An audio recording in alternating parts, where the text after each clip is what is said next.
Hello, everyone. Hello, hello. Hello. Namaskar, everyone. Hello, namaskar. How are you? Manoma ji, how are you? How are you people? Hello, Angela ji. I didn't get your flyer. What did you say? I said I didn't get your flyer for your function, so I couldn't join you. That's okay. Send We'll on the- send you the YouTube. no, I didn't get it. Angela ji, you did a good job. You did a good job. Thank you. Oh, Thank you thanks. so Yeah, much. I heard that she did beautiful job. Thank you. Yeah, very good. It was very good. Exceptional. Thank you, Aparna ji. Exceptional. Yeah. Can you color anything? Can you just color that? Hi, Janet. How are you?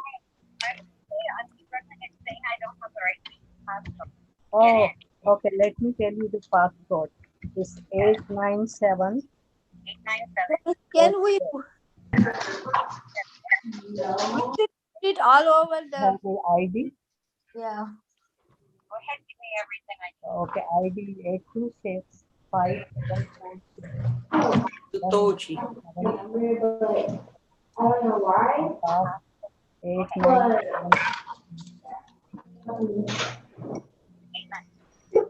89. Is she talking again? I'm watching her. I know, this is definitely wrong. Sukriji, namaskar. Namaskar. But when I try numbers, it's not sending it. So, Okay. Okay, I will stay with you. Okay. So ma'am, no, you're answering this time. You're answering. No, I have this old friend named Mary, and she has my dad's email to call me on there. My iPad. So she gave it to her best friend, and now they're just calling me to prank, even though they're done because I know it's their email. Like, why would you call me on the same device? Why would you call me on the same device? Like, I know it's you too, so don't be stupid. Sukriji, can you mute? Like, Yes, you can. please. It's all right. We should put all that Zoom link on the all WhatsApp because people will be calling. There's a lot of not clear. Yes, no, we'll be muting everyone once the program start. Zoom link is very clear. Yeah, but we have to put it on the You have all. to read the flyer have got Zoom link. Yes. Plus, it is also posted on our all WhatsApp group. Oh, good. Yeah. And also, let me tell you, our program is being live telecast on YouTube Live. So anybody wants to watch it, I'll post the link also here in the chat, and the link is also at different our NFIA groups.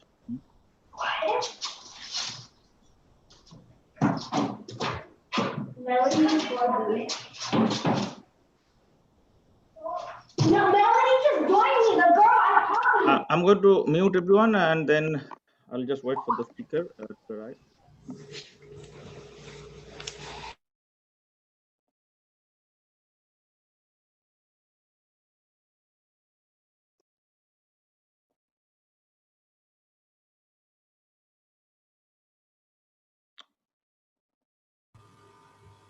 All right. Welcome everyone to the NFIA Women's Conference 2021, organized by Dr. Manorama Gupta, Kamini Khare, Aparna Hande, Charu Kumar, and Pooja Chamre, in association with NFIA executives and NFIA team. I would like to introduce our chairwoman, Dr. Manorama Sharma Gupta, to introduce the today's MC. Manorama ji.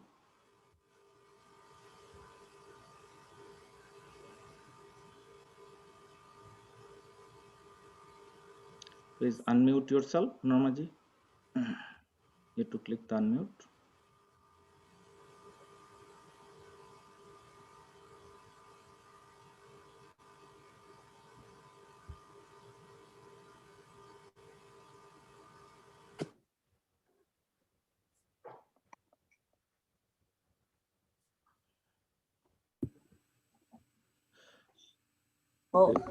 Oh, I was muted. Okay.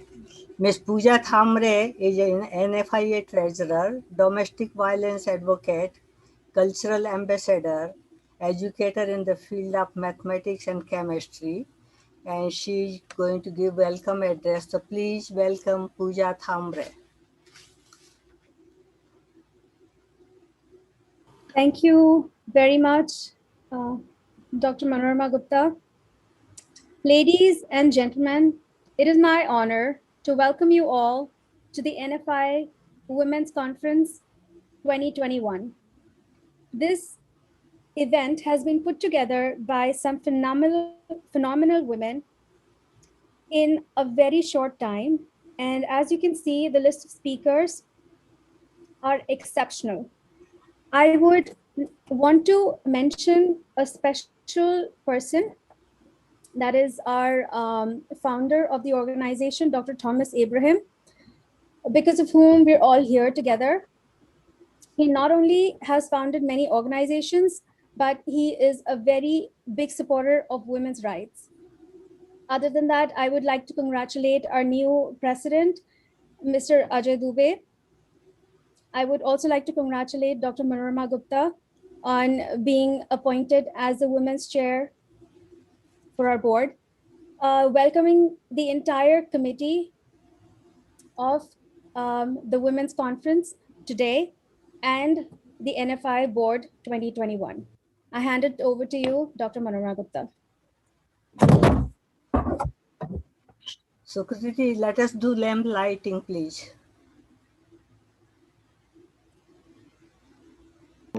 Sure. Let's have the virtual lamp lighting in inauguration of the program.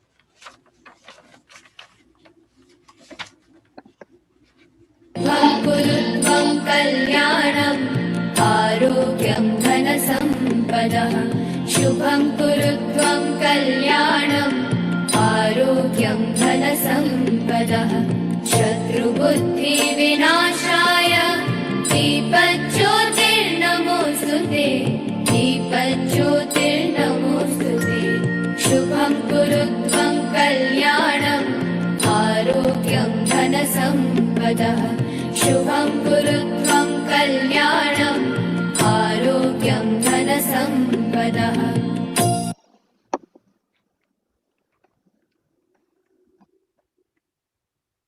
Now let me introduce Ms. Sherry Condor. She's our MC for the program and she's saying hello to everybody. She's a beautiful lady. She has a master's degree in corporate law from Pune University and Golden Gate University School of Law from San Francisco.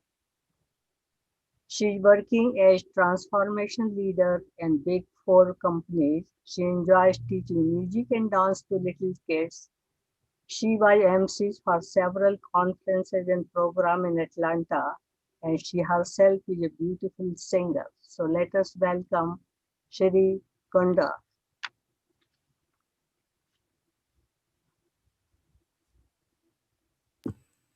Thank you, Manoramaji. Good evening, everyone. How are you? Happy Women's Day. Do you have the energy to say Happy Women's Day?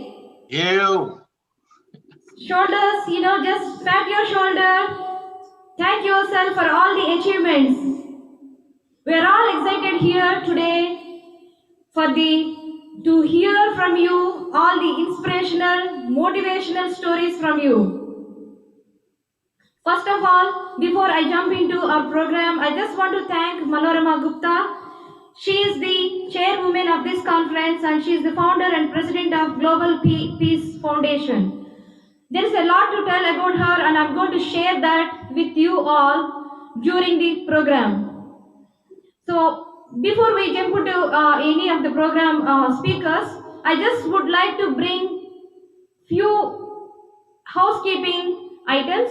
One is every speaker has 3 to 4 minutes because we have a time constraint and we want to respect each other's time.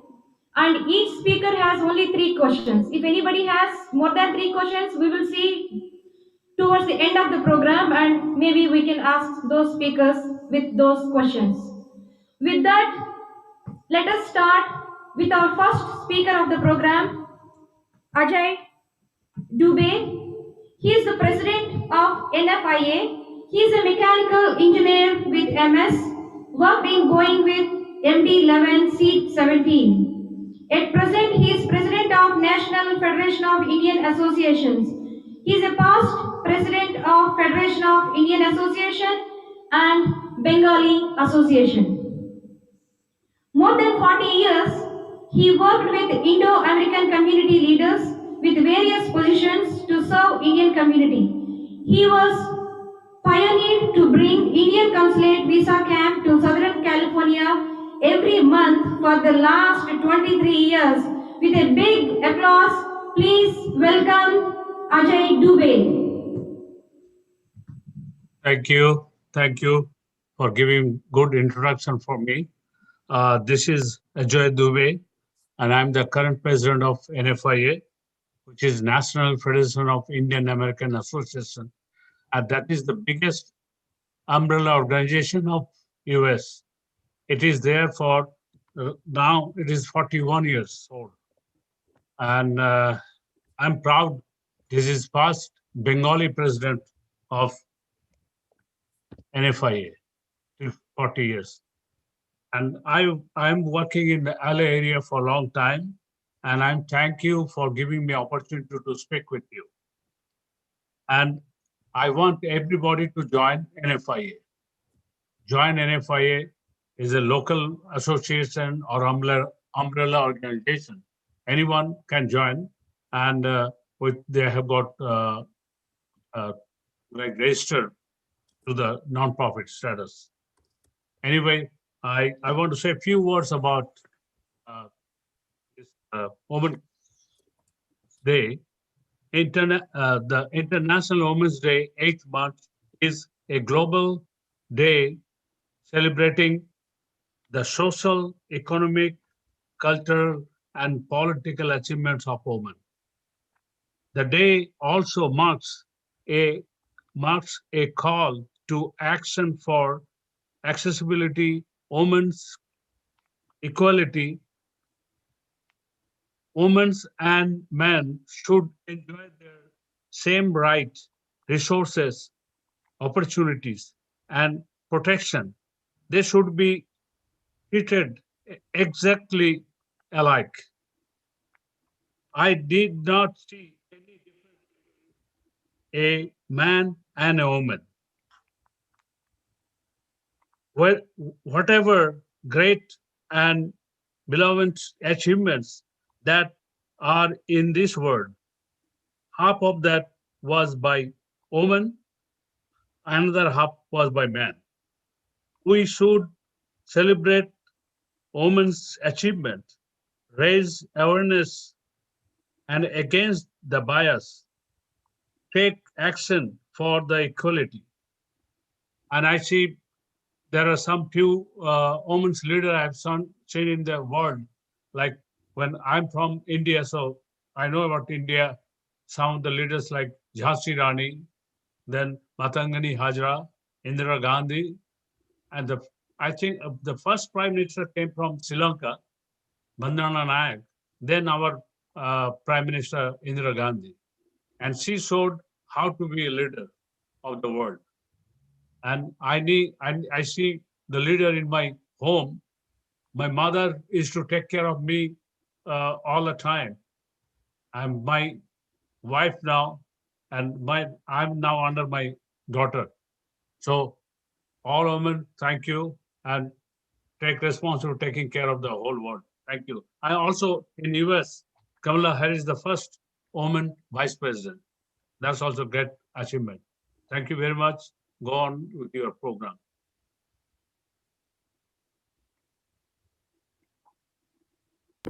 Thank you, Ajay Dubey. It is such an honorable thing to hear from you that you mentioned your mother, your wife, and your daughter are the leaders, along with Indira Gandhi. That gave me really immense pleasure. Thank you so much. So our next guest speaker is Janet Krishner. I just want to, there is a lot to tell about her. I'll just give a few introduction words about her. She is the founder of Grandma's House of Hope, and she is a best-selling author, CEO, and founder of Grandma's House of Hope, as well as several other incredible outreach programs. She has overcome many trials that have helped her grow and fueled her desire to help others. She is a great example of turning life's hardest lessons into life's greatest blessings. I like this quote. She has turned all the harshest lessons into life's greatest blessings. After a series of unfortunate and catastrophic events, she found herself homeless in California with a young son to take care of. After hopeless months of struggling to survive on the streets and bouncing from one motel to another, an angel entered her life. A man she had met briefly saw something in Janet as she visited her, a goodness and potential that many overlooked because of her circumstances. After visiting her only once, he offered to take both her and her son into his home. His faith in her and the unconditional help he offered them allowed Janet to land back on her feet, and eventually he became her husband. Today, she wants her programs to offer others the help and hope that she once so desperately lacked in her life. The support that allowed her to overcome immense trials and realize her amazing potential. She began her incredible journey, tried to pay it forward at a monthly homeless outreach offered at her church in California, in Orange County, California, as well as volunteering with the jail ministry program. But after the death of her mother, she wanted to do more. She began by taking a woman into her home that she had befriended at a bus stop. The woman lived with Janet and her family for a few months until they were able to find her an apartment and help her get back on her feet. After that, the guest room in their home was constantly occupied with people who she met or wanted to help. One day her husband remarked that there were more guests living in their house than family members. So Janet did the only thing that seemed to make sense. She, her husband, and her son moved out of the house and turned it into a very first shelter in 2004. What an incredible heart she has. It was then that Grandma's House of Hope was founded as an effort to give back to a community that aided her in rebuilding her life after she was homeless in 1991. With a big round of applause, please welcome Janet. Thank you so very much. That was an incredible recounting of my story. You are incredible. You are. You've done such a wonderful job sharing my story.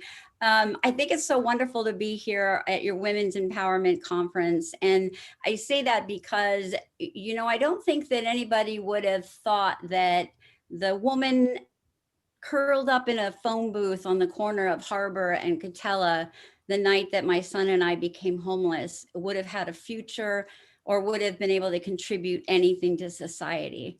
And yet, you know, once you give a woman a chance to take hold of her life and move forward in strength and empowerment, there's nothing we can't do, right, ladies?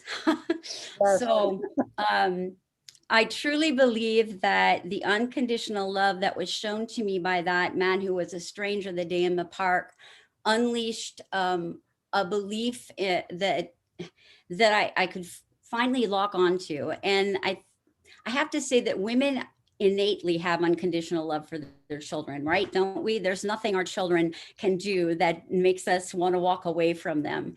And so I say embrace that unconditional love, because that is what makes a true solid character come forward. So Grandma's House of Hope has grown exponentially, and you know, coming through a year of tragedy and COVID, I've been so blessed to be able to tell people that we did not slow down. In fact, we geared up, and it's woman power, ladies.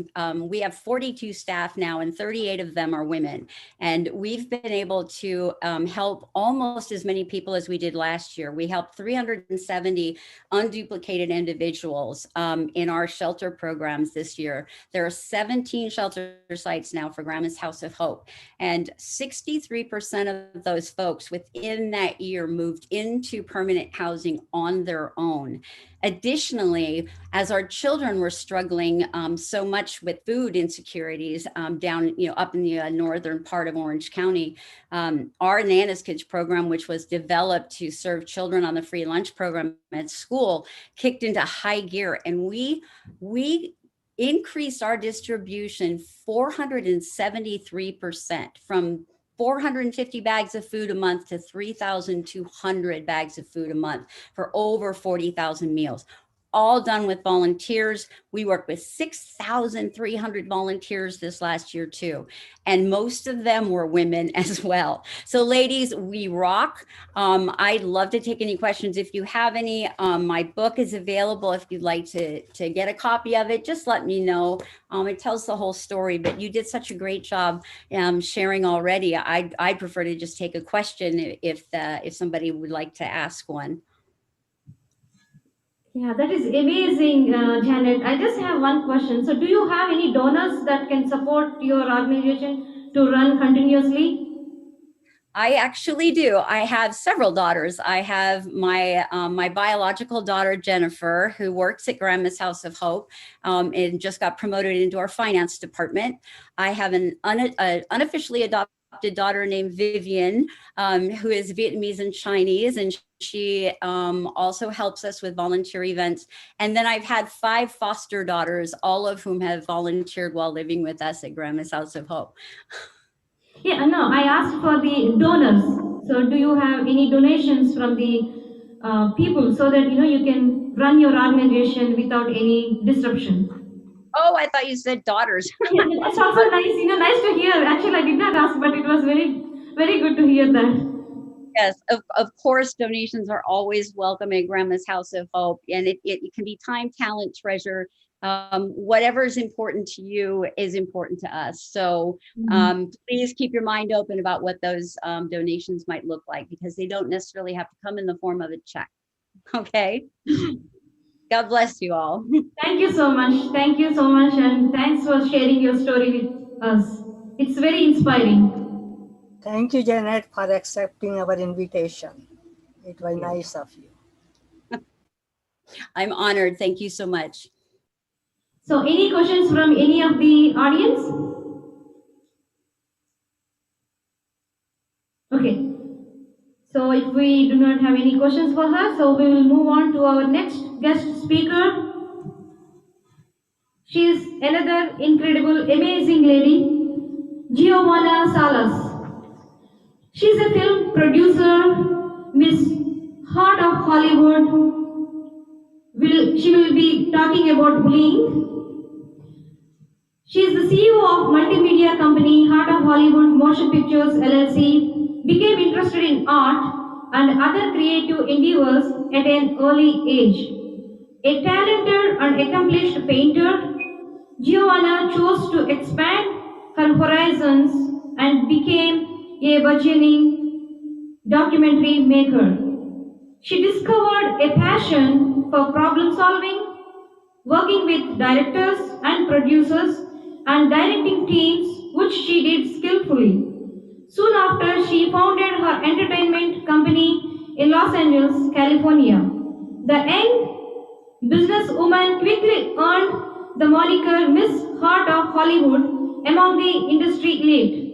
She then delved into film production as well as screenwriting and wrote a series titled Hollywood or Bust, centered around challenges faced by many new talent upon arriving in Hollywood in hopes of fulfilling dreams. Heart of Hollywood has been involved in projects in Mexico, France, and Netherlands, UK, Malaysia, and many other countries. It has brand ambassadors in Asia and Africa. So again, with a big applause, we want to welcome Miss Giovanna Salas. Please share with us your story. Heart of Hollywood. Hello, everyone. Well, thank you so much for that kind introduction. I would like to thank, and it's very honor for me to be at the NFIA Women's Conference 2021.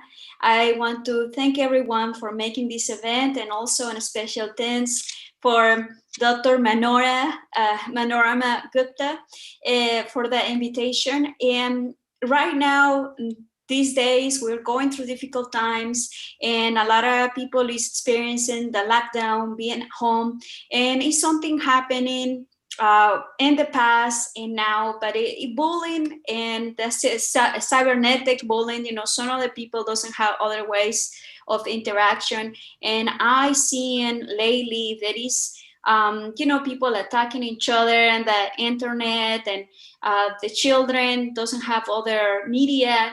There is a lot of people working right now remotely or using the social medias platforms to express themselves. And so unfortunately, sometimes people is not positive, or people is not kind, and negativity gets spread through so many outlets. For myself, working in the entertainment industry, I know that is sometimes it's a difficult business to handle with the interaction with the public, but not many people is knowledgeable about that, or they can feel good about receiving negativity from different sources. So I think my message will be to spread kindness with others, because we don't know where the people come from. We don't know if that person comes from a humble beginnings, and probably they are going through a situation of depression or an economical situation, or maybe they need moral support. And I think that as a woman, we are giving, we nurture, and we bring life. And I think that is important for all women to share the love and kindness and the children. And as we move forward in our life, because I think that right now our world needs kindness and need positive thoughts. It's not a time anymore to see who I'm going to bully, who I'm going to, make feel bad, or if we see something like that, try to communicate in a positive way, because those people, they are creating bullying. Sometimes they don't even know that they're doing it, because they might be hurt by someone else. And so I think that the bottom line for me is just, if you keep positive and you keep being kind, everything returns. It's a circle. And so I want to be in that circle of positiveness and kindness. So thank you so much again for this invitation. I'm very excited to meet wonderful people here and learn a little bit more of each one of you. Thank you so much. So we will definitely take the positiveness and the kindness from this speech. You're very inspiring, and I just would like to add one more thing. So, one beautiful thing every woman can wear is, of course, positiveness, kindness, and confidence. So, if we are confident and if we believe in ourselves, we can achieve anything. So, these are the three things definitely every woman should have possess. Thank you so much. And I would like to mention the awards she had. She has a leadership award from the city of Los Angeles by Mayor Eric Garcetti, humanitarian award from the city of Los Angeles by again same mayor, then award of recognition from, don't take me wrong if I say No worries. Yes, it's a Spanish. Yes. Yeah. Fundación para los Derechos Humanos de los, okay? Is it right? You're saying it great. It's a humanitarian award for the immigrants and things like that. So by President Francisca Mendoza, so he gave that award. Yes. And then the next award, again, she has another award of recognition from the International Montgomery Film Festival. So give her a big round of applause with your hearts. Thank you so much. Thank you, Geneva, my friend, for accepting this invitation. Thank you, Gloria. So next, again, we have an amazing speaker. Her name is, I think I'm going to say correctly. If I'm wrong, please correct me. Ilona Miatra, right? Hi, thank you so much for the introduction. Happy Women's Day. But I said correctly, right? Ilona Matra. Very good. Thank you. Matra. Yes, thank you. So she's a mining engineer from northern Alberta, Canada.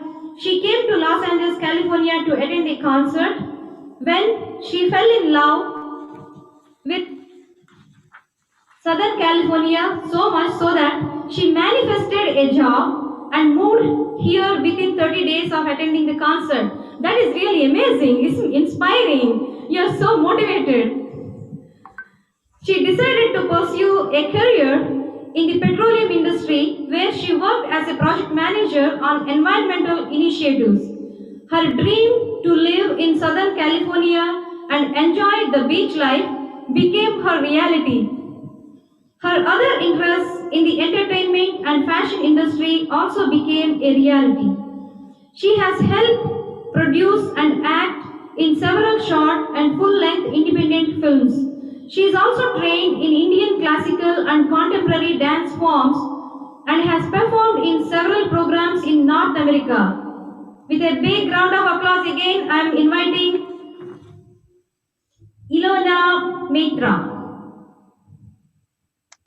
Thank you so much for that wonderful introduction.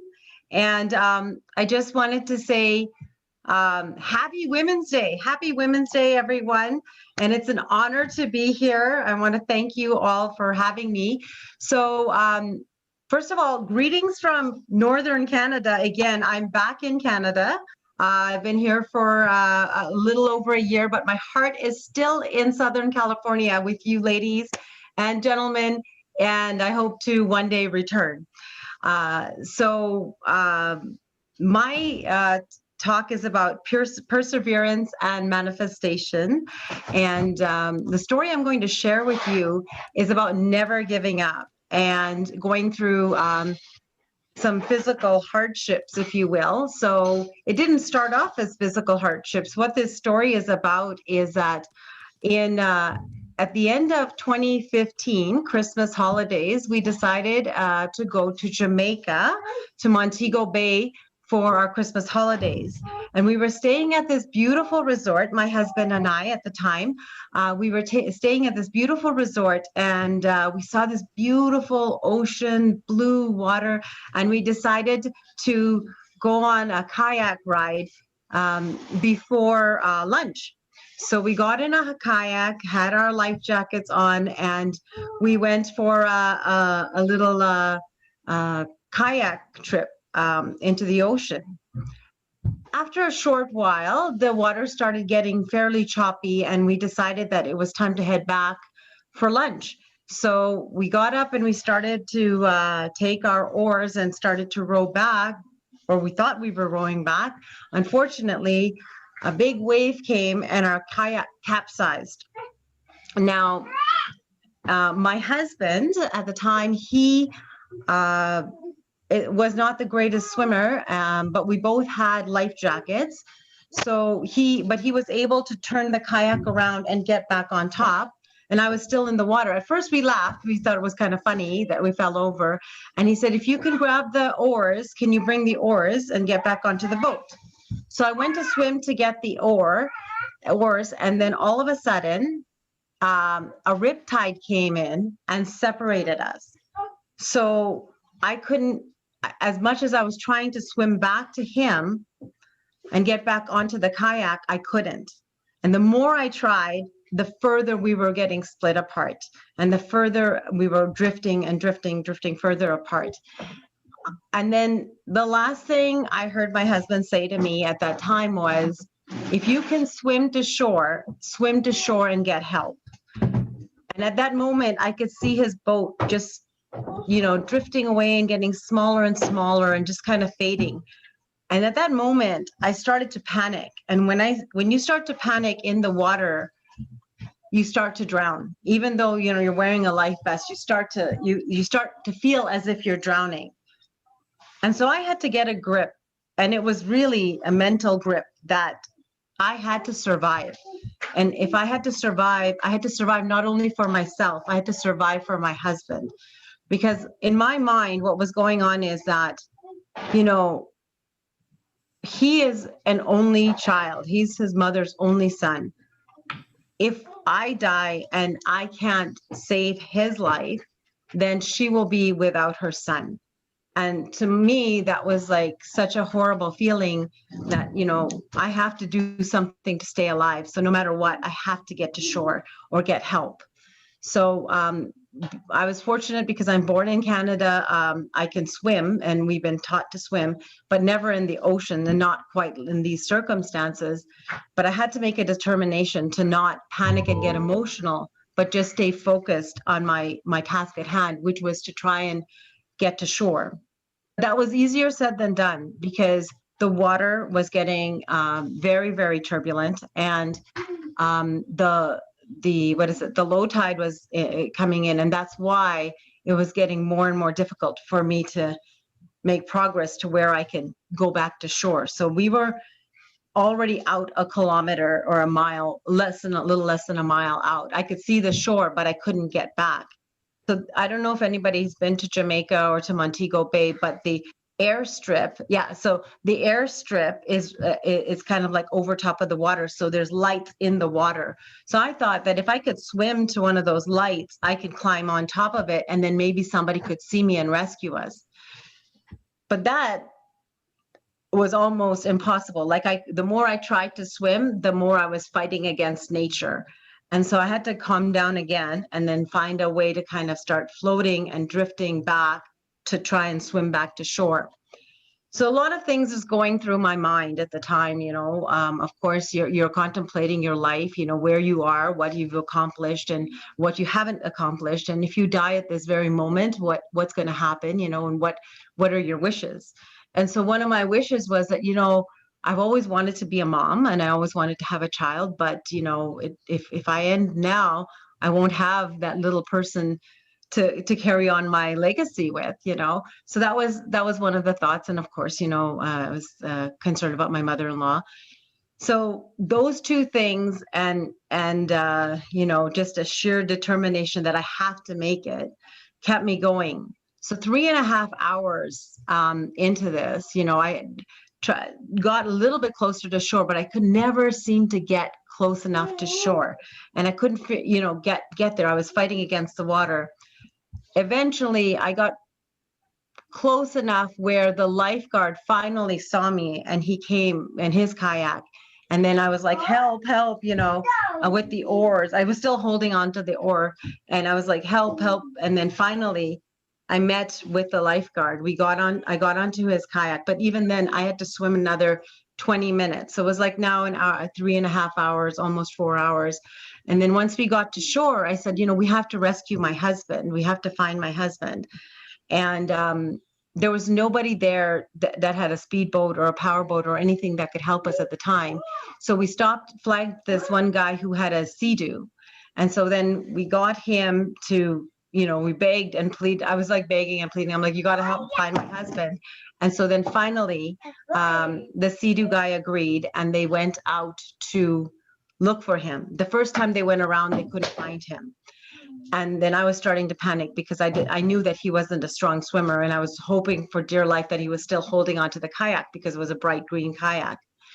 So the second time those guys went back out again, I jumped onto those glass bottom boats, and I jumped onto one of those to see if we could speed up and try looking for him in another manner.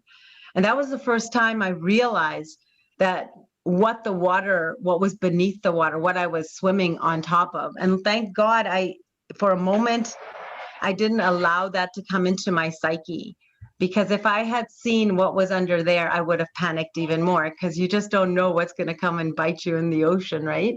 So luckily, the good news was that these guys were eventually able to find my husband, and we were reunited. So that was after 5 hours of being in the water. And then we were finally reunited. And it was a thing of just staying, focused on my task at hand. And so, ladies, I know this is a big, probably a pretty long story, but I just wanted to tell you guys that never, ever give up. Just keep persevering. And no matter what obstacle comes in your life, because we will have obstacles, and those obstacles are what build our character, what take us to the next level in our lives. And I'm happy to say that after all that, this is the little person that we produced. His name is Kairav, and he has long hair. He looks like a girl, but he's actually a boy. And so this is the story we have to share with you.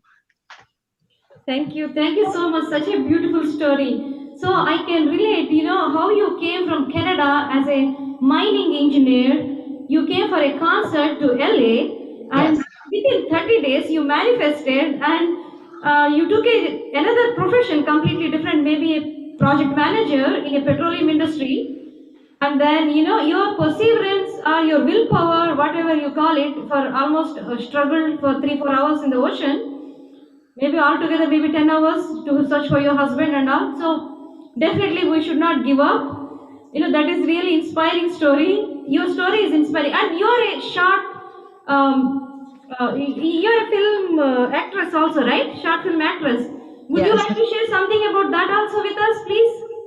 So the film stuff started partially started in Canada, but really it started in the US. When I moved down, I was actually working at a refinery of all places.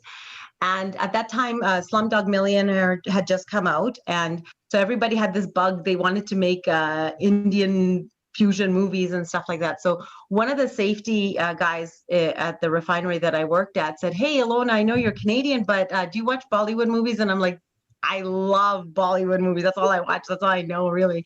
And so he said, we're making this movie in South Africa, and we're looking for some Bollywood actors and stuff like that. And it just so happened that the concert that I had come down to LA for was a concert for Sonu Nigam and Asha Bhosle. And that was in Long Beach in 2007, that concert. So that's, and I'm actually a good friend of Sonu. So he had invited me to come to the concert. So through Sonu, I had met a lot of people in Bollywood. So I said, yes, I do know people that we can get to possibly act in the film. So it ended up being, to help out this friend, I got involved in making films. So I ended up getting partially funding the films, and then getting some of the actors on board. And then we went to make the film in South Africa. It was called Florida Road. That was the first film. And simultaneously, I also worked on another film about domestic violence, and it was called Blood and Curry, which was also made in Los Angeles. Mm-hmm. And then we made a funny movie with Parimal Rohit called Have I Shared Too Much? It's on YouTube. If you get a chance, please watch it. And recently, I made a film with my son. It was entered into a Satyajit Ray film competition for COVID, actually. It was a short film. And it was also about winter always turns to spring. It was about a little boy's journey being in complete isolation during these months of COVID. And from growing, being in the winter in Canada here, and then it turning into spring when he was reunited with his cousins in Calgary. So yeah, so these are some of the films that I've worked on. And That I've is acted. amazing. That is Yeah. amazing. So may I request you, if you don't mind, can you please type them in on the chat so that all the audience can have a chance to look at them whenever they have time? Sure, Thank you absolutely. so much. Thank you. Thank you, Liana Metra, for your wonderful experience. Thank you. Thank you for having me. Thank you. Yeah, thank you for accepting our invitation too. Thank you. Okay, all right. Next, we will move on to something different because we have been listening to all the speakers. We want to give some kind of an entertainment to all of you. So we are going to call Tanya Harati. This is a dance program. This is a Durga dance. Tanya Harati is the daughter of Prashanti Harati.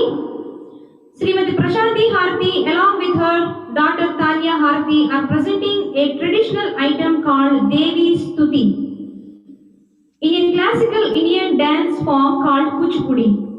The history of Kuchipudi dance can be traced to 1st century BC and is from the South Indian state of Andhra Pradesh. In this item, we will depict the slaying of demon Mahishasura by goddess Durga. Mahishasura is the representation of evil in humankind. Prashanti Harati is the founder and artistic director of Abhinaya Dance Academy in Portland, Oregon. So let us invite Tanya Harati.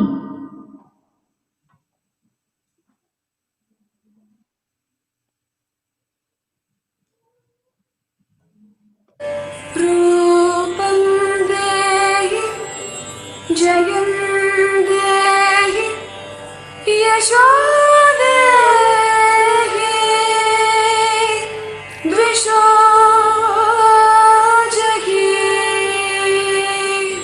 रूपं देहि जयं देहि यशो देहि द्विषो जहि रूपं देहि जयं देहि यशो देहि द्विषो जहि रूपं देहि जयं देहि यशो देहि द्विषो जहि da kuda ta kuda da kuda ta kuda da kuda ta kuda da kuda ta kuda da kuda ta kuda da kuda ta kuda da kuda ta kuda da kuda ta kuda da kuda tam takta dim takta tam takta dim takta kuda tam takta dim takta kuda tam takta dim takta शिवारूढा महाभीमा गोरं शान्तसन्मुखे चन्द्रभुजा खड्गमुण्डनवरा भयकरा Shiva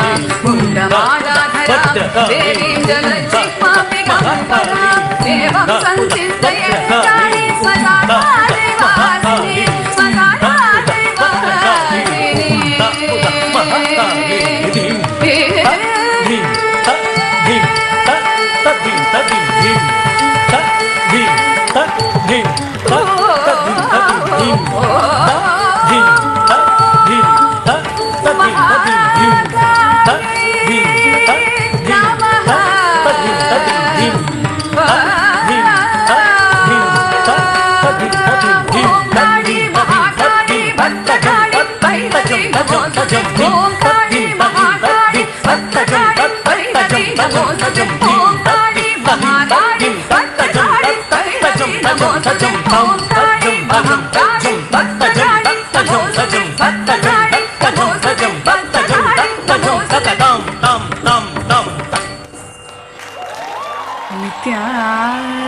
नित्यानन्दकरी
Swati.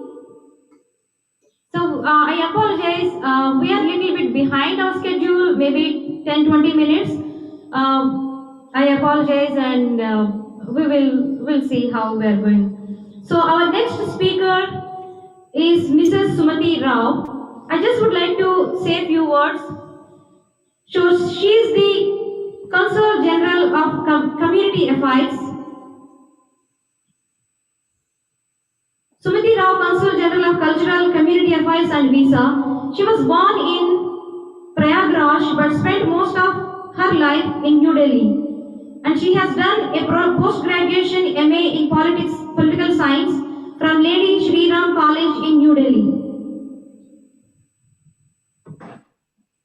So please invite Mrs. Sumati Rao.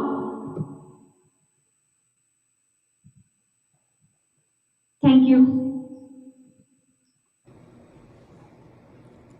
Namaskar and warm greetings to all of you.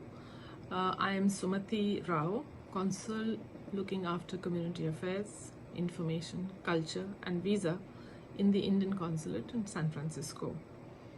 I would like to thank NFIA for inviting me to give this little talk on the eve of the International Day for Women. Women in India have traditionally enjoyed a very important status, whether it was in the olden times when women were referred to as Ardhangini, literally meaning the half of a man or a human being, to where they stand today. India has one of the highest number of female politicians. There is no position that a woman has not held in India, whether it is the President of India, the Prime Minister of India, the Speaker of the Lok Sabha, or the Leader of the Opposition. Every position has been held by a woman. In fact, India was amongst the first countries to give women equal voting rights. In fact, this right has been given to Indian women even before this was given to a lot of women in what is known as more developed countries around the world. There is an increasing participation of women now in the Indian armed forces. In fact, the Supreme Court has ruled that Indian women can even hold command positions in the Indian Army. The Government of India continues to be one of the model employers as far as females are concerned. There is no discrimination as far as salaries are concerned between the male and the female employees in the government sector. Even in the business field, we find that women have traditionally also been doing well. We would recall the example of the Lijjat Papad case, which was started by 7 women with a seed money of only 80 rupees and has now grown into this massive empire of about 800 crores. It employs more than 43,000 women in this space. Similarly, Amul, or the dairy sector, is another area in which women play a more important role. I'm trying to bring out all these examples just to show that contrary to what we believe, women in India have been engaged in the employment sector traditionally for a very long time. However, the general belief is that women in India do not enjoy the same status as their counterparts elsewhere in the world. That is not true. I think most of you would also recall that in the space sector as well, there have been women scientists working shoulder to shoulder with their male counterparts. The Government of India remains committed to increasing the participation of women in the workforce. They've come out with a comprehensive plan to ensure that women's participation in the workforce is at least 30% in the next 5 years. On a more personal front, I would like to say that women themselves need to empower themselves, to step out into the world, to ensure that they find a voice that they are heard, whether it is in the family to tell their parents that they'd like to study, or pursuing careers or choices of their own. I have a daughter, and I often tell her that if she wants something in the world, she has to step out to get it.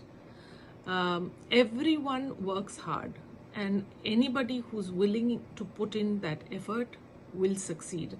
I do not think that success is gender specific. There is a general tendency for women to not step forward to roles that are more challenging.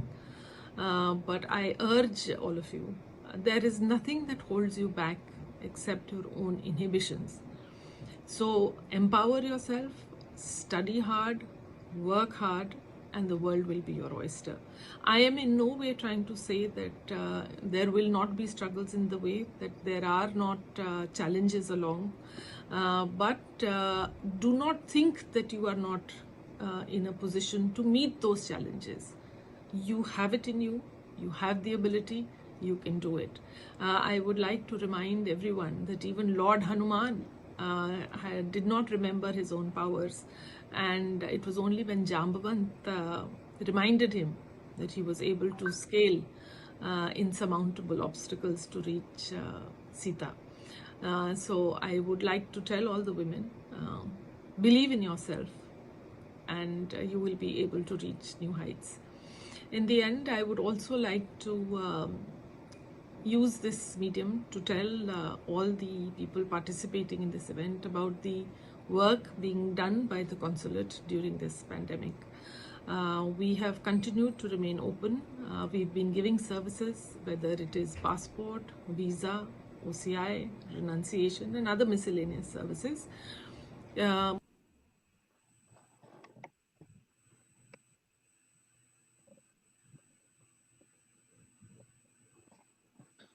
Well, that's about the message from the consul. Oh, thank you.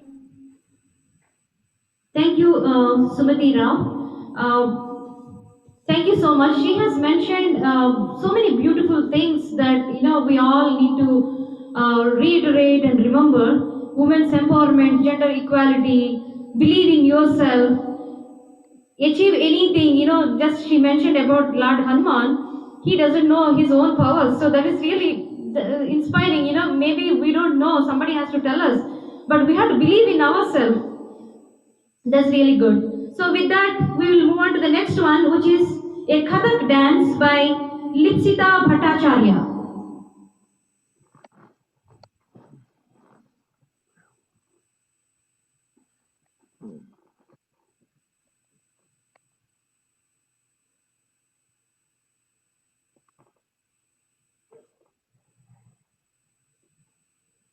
It is a recorded one, so we'll be watching the record. Thank you.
awesome performance. Kathak is my favorite dance because I never learned, at least some southern India. I'm from South India, so I learned little bit of Kuchipudi when I was little. But always Kathak, when I watch Bollywood films, I used to imagine, oh, that is so beautiful, because I don't know. I have to learn. Maybe I should, after listening to all the inspiring stories, I should learn Kathak. That will make me happy. Okay, with that, we'll go to the next speaker of this evening. Her name is Cecilia Sloan. She is the past president of UN Nations Women's Division, producer of 7 documentary. She is the founder and past president of SOCAL chapter of the United States National Committee of UN Women. Beginning in 2005, brought the organization UNIFEM, the United Nations Development Fund for Women, to Southern California, which in 2010 merged with other women's programs worldwide to become UN Women, of which she directed the Southern California chapter of the United States National Committee, bringing awareness to the community about global women. She attended the 2010-2015 Beijing conference and the Commission on the Status of Women, UN Women, every year since 2010. She produced a March yearly celebration of International Women's Day and Women's History Month by inviting women's voices expressed through their arts to show the relationship between art and social.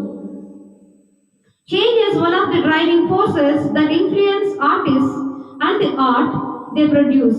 Theater and communication, producer and director of 7A documentary play about 7 women from 7 countries who, with the help of 7 playwrights, got their stories to be heard. She believed in total equality for women and girls globally to have the power or right to act, speak, or think freely. So let us welcome Cecilia Sloan. Let's see. Hang on a minute. Thank you very much for the invitation to speak on empowerment through education. I'm not sure one follows the other. I'd like to refer to a favorite example which took place in Kenya, Africa. We cannot imagine one woman planting millions of trees. Instead, we can imagine a woman creating an entire green belt movement and the tremendous impact that woman had on fostering sustainable economic and social development. Add in democracy and women's rights and peace, and you'll find the woman is Wangari Maathai.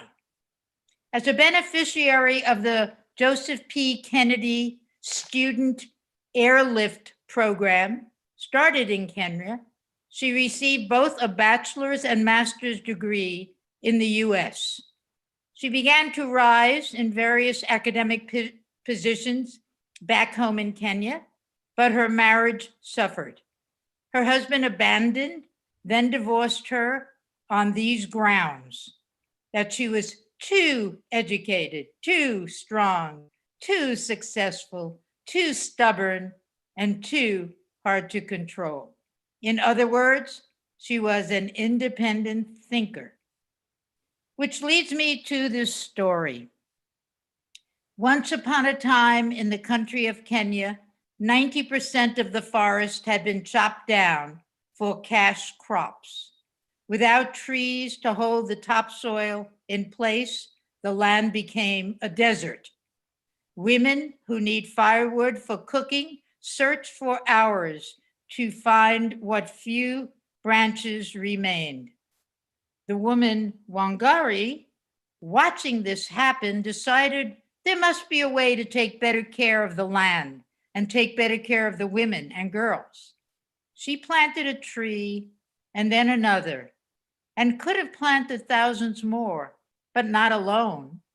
So she taught the women who needed firewood to plant trees, and they were paid a small amount for each sapling they grew. Soon it spread all over the country, and more trees covered the land. But something else was taking root: confidence.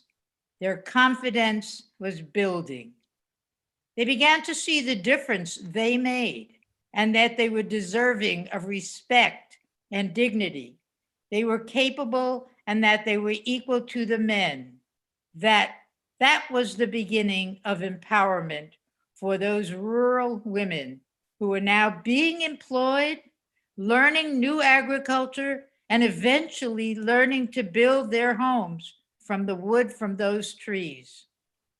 Change making had its challenges, as millions of worldwide women found and are still finding. But as long as women and girls continue to discover their skills and share them with others in their communities, all of them will be empowered.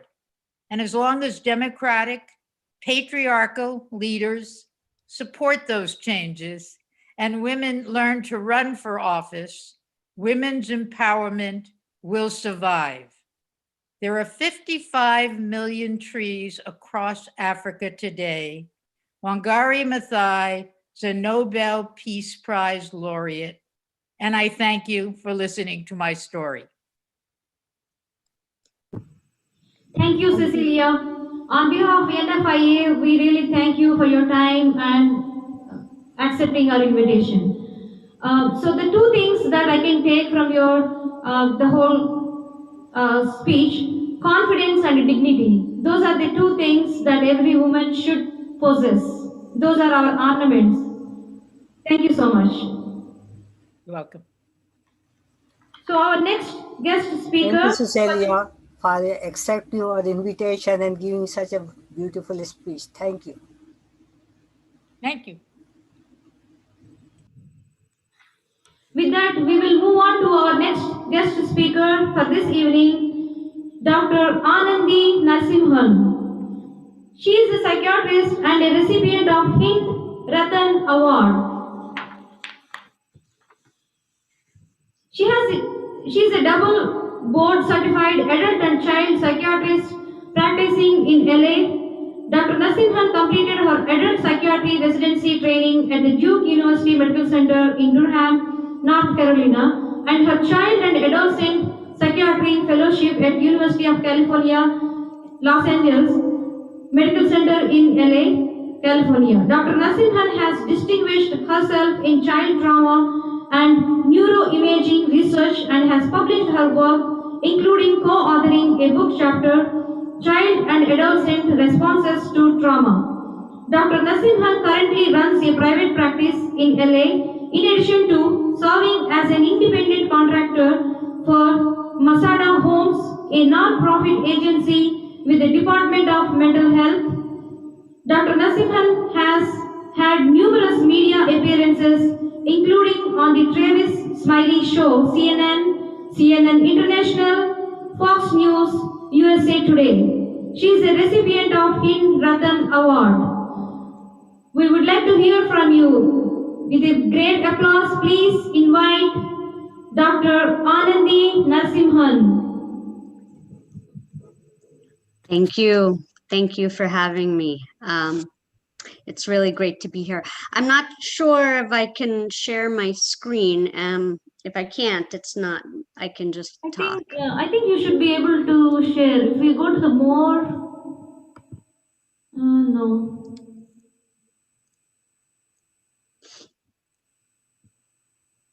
If not, I'll just start. It's okay. No worries. I can just there will be a green button on the screen, green button called share screen. Share screen, yeah. So on the lower bar, you can see participants chat, share screen. There is a green color button. Okay.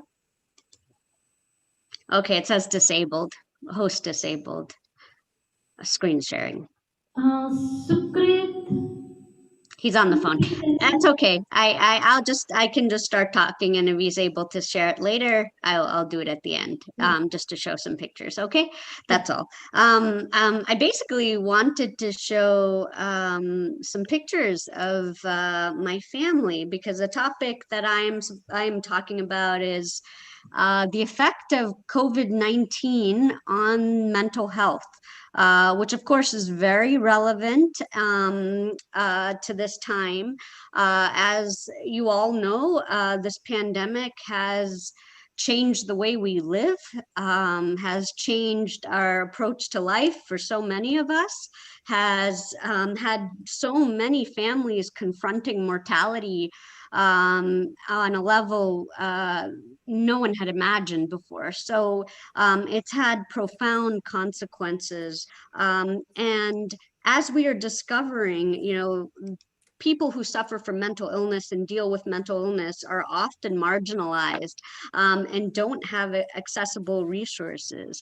We also know, particularly in the South Asian community, we struggle with stigma around mental health. And when people found out I was going to be a psychiatrist, the response was, why? Well, why didn't I want to operate? Which I did, but people were not understanding that for me, the brain was incredibly fascinating, and it was a very intellectual experience to try and study the brain and learn more about it. So it's long overdue that we overcome the stigma and deal with some of the challenges, because a pandemic is just going to elevate the challenges around mental health. Pandemics in particular are actually not unknown to my family. My grandfather, who was named Mr. Krishna Iyer, he lost his wife, named Mangalam, his brother, named Vaidyanathan during the typhoid epidemic in India between 1929 and 1933. His son-in-law later passes away from tuberculosis in a quarantine medical facility. His second wife, Subbalakshmi, also passes away. There's different conflicting family stories about whether she also had typhoid. So I think I'm able to share the screen now. Can you all see? Yes. Yes, okay. Yes, so that's my family. That's my grandfather. Sitting on his right is his third wife, who he was widowed twice before he met my grandmother, and her name is Anandam. And he's holding his daughter with Anandam, named Mangalam, who he named after his wife who passed away. And then on the left is a girl named Lakshmi, who is my aunt, whose husband later passes away. So pandemics have really affected my family, and it can completely alter the trajectory of a family. So just a little bit about the history of pandemics. You can see there's been so many different pandemics throughout centuries, and some of the big ones were the Spanish flu. I have an uncle who lost his great uncle to the Spanish flu, and you can see based on the sizes, some of the bigger pandemics like the bubonic plague and some of the smaller ones, and COVID-19 as it's evolving. So we all know how it started, so I'm not going to go into that in detail, but we know that it initiated in Wuhan. The effects on mental health, it has shown that outbreaks such as this can cause a huge psychological impact on people.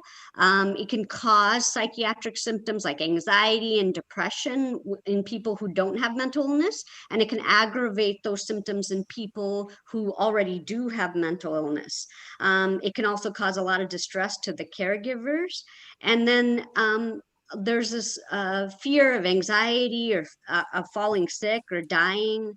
And we're also seeing in a lot of healthcare providers, and this has been shown in research over time, that they develop post-traumatic stress disorder, anxiety, depression, panic attacks, all kinds of things. I am part of a volunteer hotline called Physician Support Line, and it's run by over 600 psychiatrists who volunteer this hotline to talk to distressed physicians who are fighting the pandemic.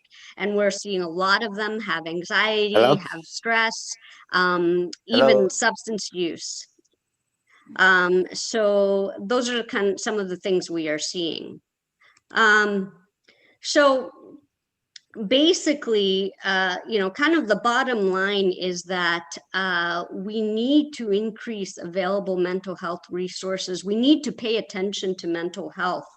There's effects on mental health because of quarantine, because of the financial impact of COVID, the loss of life, and not even having the ability to honor the loss of your loved one by not being able to be at the hospital, not being able to have a traditional funeral service because of the restrictions from COVID. So these are things that are actually profoundly important to our sense of closure and our mourning. So as COVID continues, we must be aware of all of these ramifications and even the effect on children, and really support mental health resources in the children, in the population, including children in schools, in our hospital systems, and to each other, because there are many people, as you all know, who don't know how to access the internet, who don't have internet access, or aren't tech savvy. So there are a lot of these people who live alone, who are isolated. They really need support. They need someone checking in on them. Mental health has gone through a transition where we're giving more telepsychiatry services and teletherapy services, but that is for those who can actually access those services. So the nonprofit I work at does a great job of actually making sure these services are accessible by going out into the homes and delivering iPads and teaching the patients how to use them so that they're able to participate in these services. So we need more of a community outreach model. So that's basically it, that we do need to support mental health, and that it has a big toll on the general public and everyone affected, and we must work together to continue to support each other through this time. Thank you.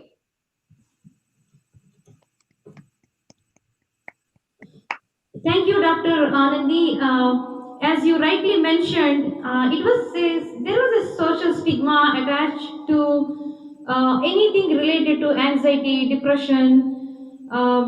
We never used to talk about when in India.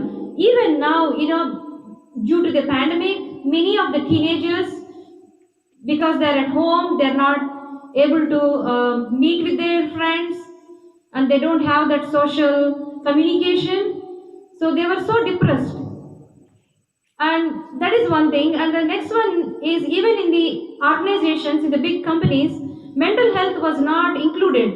But nowadays, everywhere it is included. Mental health is almost like any health. And they are giving the opportunity for the people to go and check their mental health also, along with their physical every year. That's what I, would like to mention.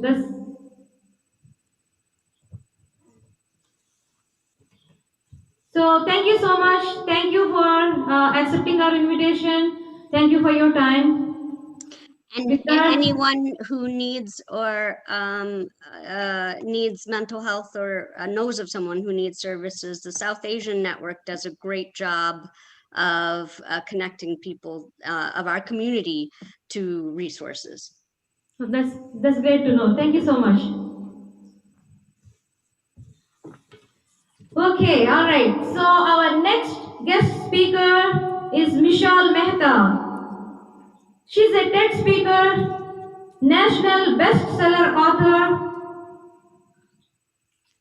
She is a alumna of Cal State Fullerton. According to ABC television, she has overcome unthinkable obstacles and is one of the most successful teen coaches in 2020. Yahoo Finance named her as top 11 female coaches to follow in 2021. Michelle speaks to teens all over the country about overcoming peer pressure, bullying, and low self-worth by increasing their confidence to live a life they fully love and admire themselves every single day. James Haven, Angelina Jolie's brother, states, "What we see in our world are coaches who train themselves based on old or new ways, but still in a formulaic way. Michelle does not do this. Michelle listens and then coaches. There is no greater way, and that is the most important compliment she can give her. She is a teen confidence expert, TED speaker, two international best-selling author, and a celebrity coach. Please welcome Michelle Mehta. Hello, everyone. Thank you so much, Dr. Gupta, for having me here. This is my first time at this amazing event, so it's a pleasure being here and hearing amazing women share their messages. We've learned a lot today about mental health, about our mindset, about the never giving up. However, no one's really talked about what goes on at the root cause of it. As a teen confidence expert, I'm here to tell you that in order to have a great mindset, the confidence that you need, and the attitude to do whatever you want, you must first tackle your thoughts. The adversity quotient, how to overcome evil thoughts, is my TED Talk speech that is available on YouTube and on the TED.com site.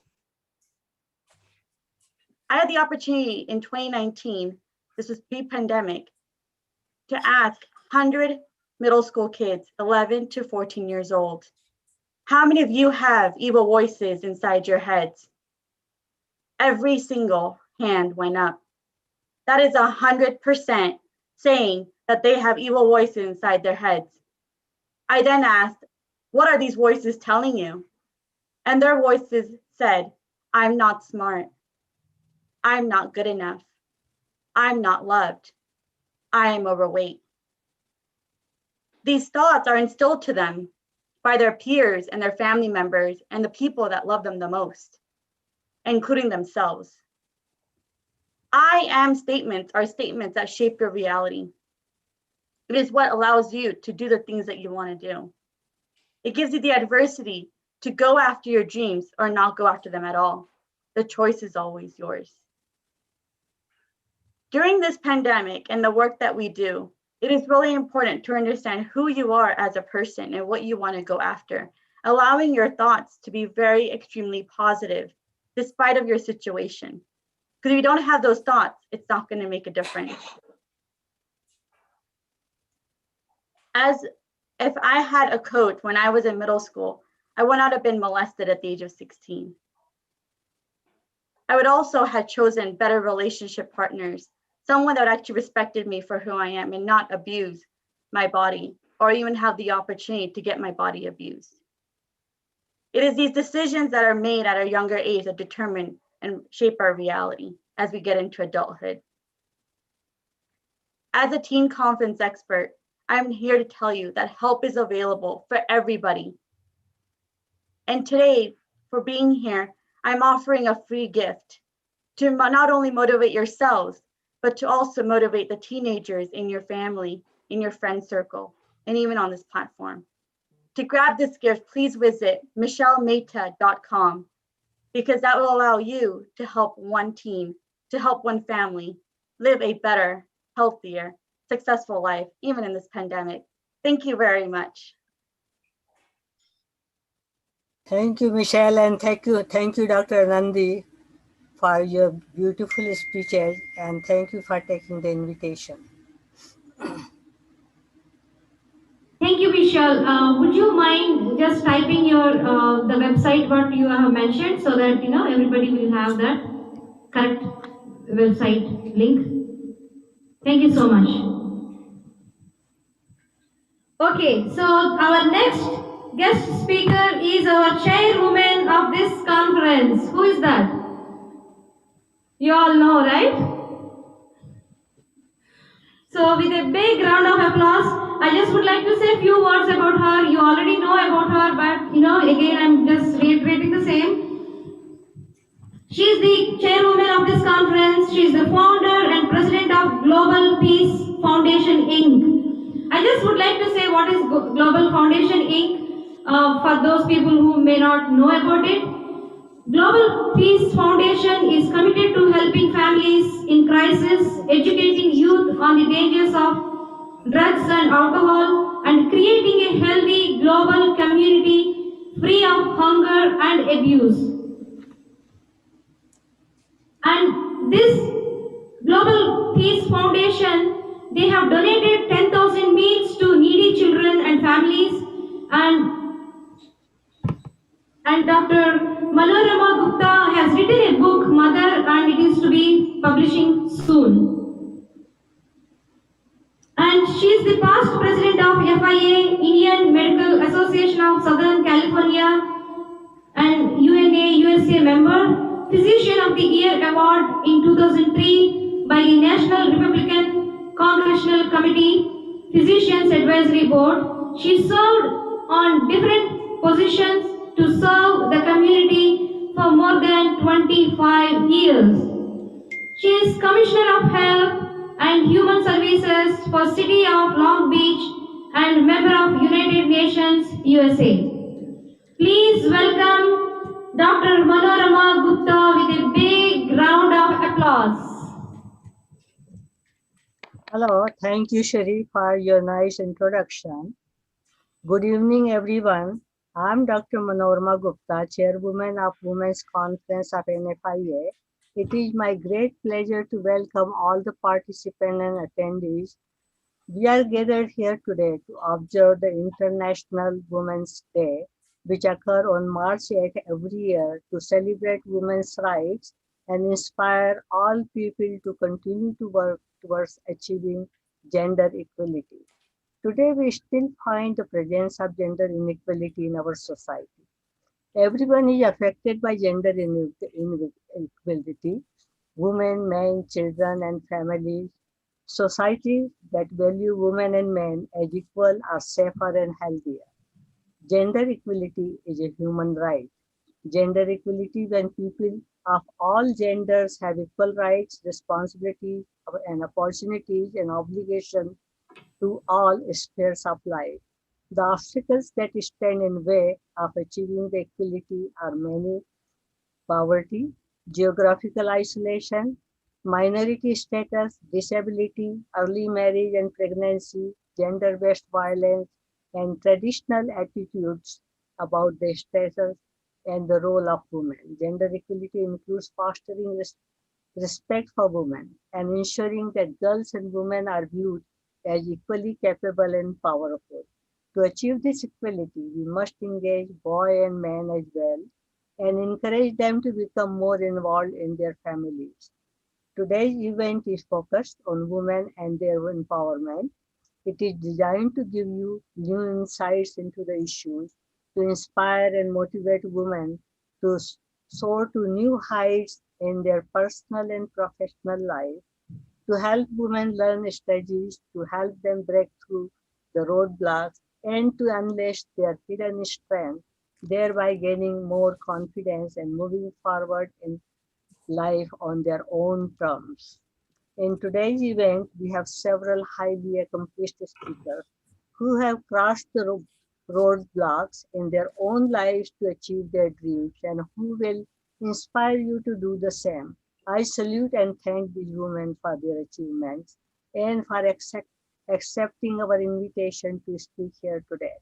To make our event engaging, we have included a short segment of the fashion show accompanying crowning Miss Asia USA competition, whose recording was graciously shared with us by my friend Miss Virgilia Villagas, who has over 30 years of experience of planning and producing many events, including Miss USA competitions.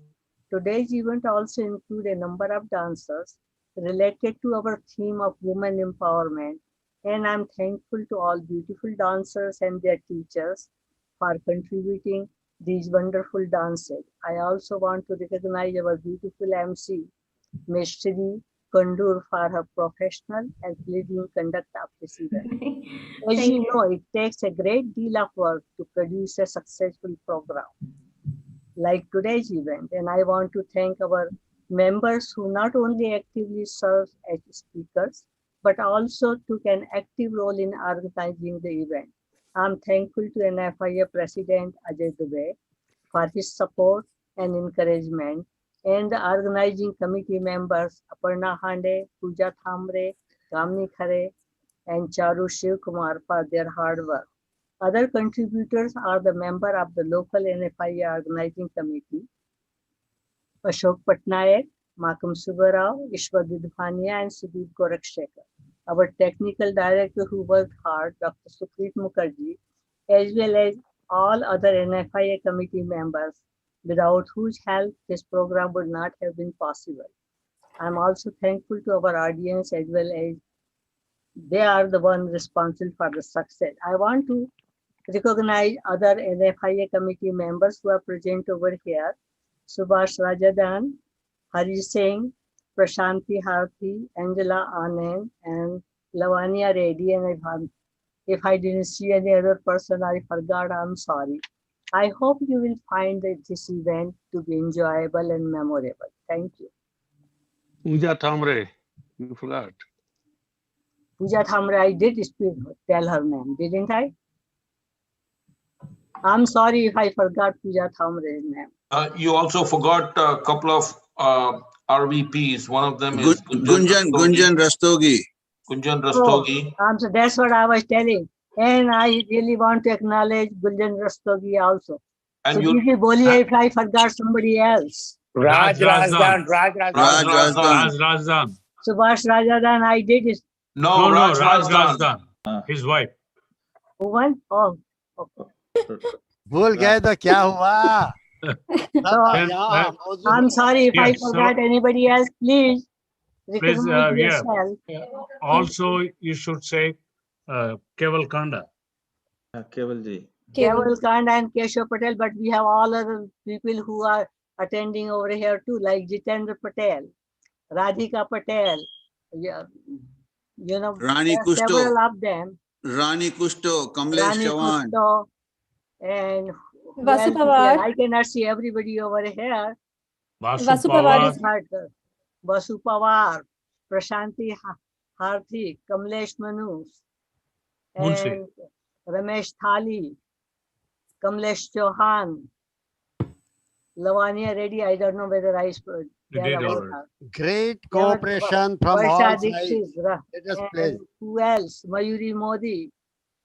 Dr. Rangesh Gadasali. Dr. Gadasali and Yatri Shukla. So please forgive me if I forget anybody's name because Kamlesh Munshi. And Kamlesh Munshi. Anybody else is left over? Angela ji was there before. I think. Yeah, Angela ji was there. Jiten Patel, Jitu Patel. Jitu Patel, I already told you. Oh, sorry. Good. Angela Anand. Angela Patel. She mentioned those already. Yeah. Okay. Varsha Dixit. If I forgot anybody's name, please, introduce yourself. Because I'm not seeing all the photos over here, or I'm not seeing everybody's name. Lavanya Reddy. Already done. She said that already. What about Ashok Patnaik? Oh, he does not count. Several times. Okay. All right. Okay. Only if the organizing committee know how to spell my last name. Right.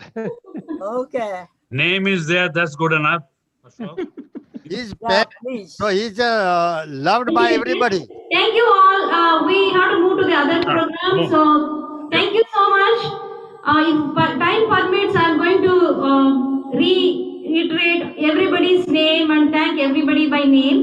So for now, please let us move on to the next one so that we will be on schedule. So thank you, Dr. Manorama. There is a lot to share with you all about her. Whatever I mentioned is very little about her. If there is more time, I'm going to share what is her accomplishments for the past 30 years, 40 years, whatever she has been doing. She has so many awards, she has so many accomplishments. Okay, with that, we'll move on to the next one. That is really rocking. Virgilia Beauty Production. They are an international event planner and event producer, passionate, loyal, sincere, ambitious, self-motivated, thoughtful, giving, has a great sense of humor, spontaneous and exciting. These are all the adjectives given to Virgilia Beauty Production. So let us move on to enjoy the fashion show. Shiriji, there is some technical problem, so the Sukrit Mukherjee told me. So Okay. let us put it in the last and let us continue with the rest of the program, please. Okay. So the next one is... And I forgot to name Neeraj Bakshi also. I just saw him. So thank you for joining us. So the next one, let us move on to another dance dedicated to three goddesses by Sri Darshini Anand Raj. Sri Darshini Anand Raj will perform the dance dedicated to three goddesses. She is learning classical dance for 7 years. Please welcome Sri Darshini Anand Raj. Let us all enjoy the dance.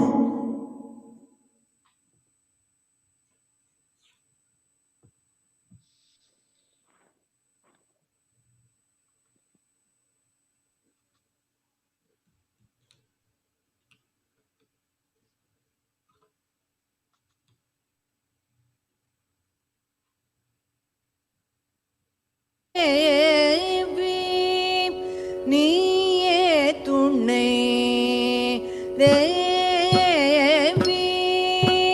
நீயே துணை அம்பா தேவி நீயே துணை அம்பா தேவி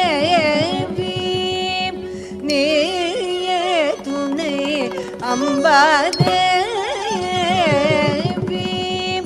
நீயே துணை அம்பா தேவி நீயே துணை அம்பா தேவி நீயே துணை தெல்மதுரை வாழ் மீன லோச்சனி தேவி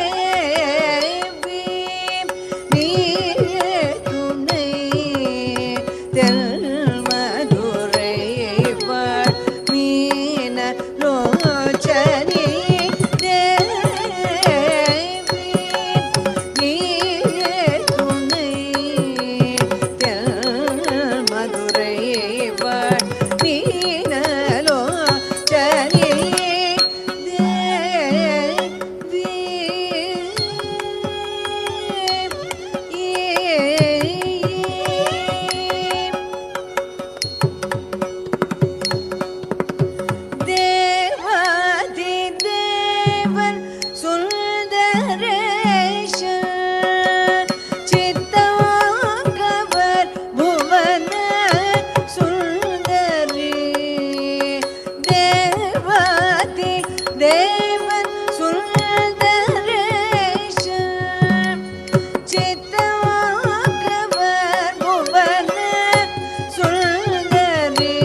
ध्वज मातव में मलय ध्वज मातव में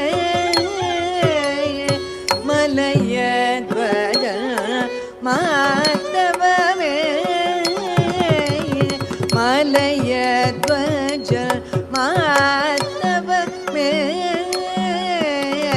मलय ध्वज मातव में मलय ध्वज मातव में कांचन मालय पुदल्वी मकरगे मलय ध्वज मातव में कांचन मालय पुदल्वी मकरगे मलय ध्वज मातव में कांचन मालय पुदल्वी मकरगे मलय ध्वज मातव में कांचन मालय पुदल्वी मकरगे आले मगल कले मगल वाणी के वाणी आले मगल काले मगल वाणी के वाणी अमुदनयनियन मुத்தமிழ் வளர அமுதனயனியன் முத்தமிழ் வளர அமுதனயனியன் முத்தமிழ் வளர ஆலை மகள் காலை மகள் வாணிகே வாணி அமுதனய இணைய முத்தமிழ் வளர நீர் துணை மதுரை வாழ் மீன லோச்சனே தேவி நீர் துணை மதுரை வாழ் மீன லோச்சனே தேவி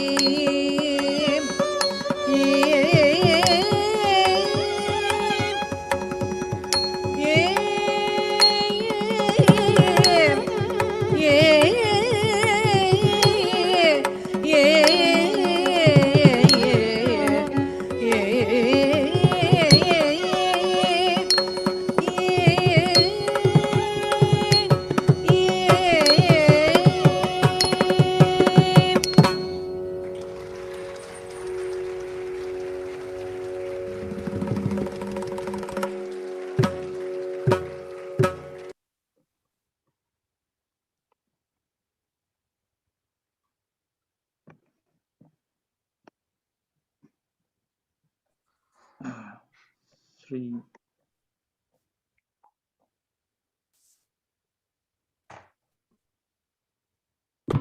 Just a small correction, I apologize. The dancer's name is Pranita Shivkumar. So thank you, Pranita Shivkumar. Pranika Shivkumar. So Pranika Shivkumar is a 11th grader attending Whitney High School in Cerritos, California. She has been learning Bharatanatyam for the past 11 years. Dance and her guru Srimati Palomi Pandit have played a vital part in her search for identity and self-growth as a girl living in the 21st century.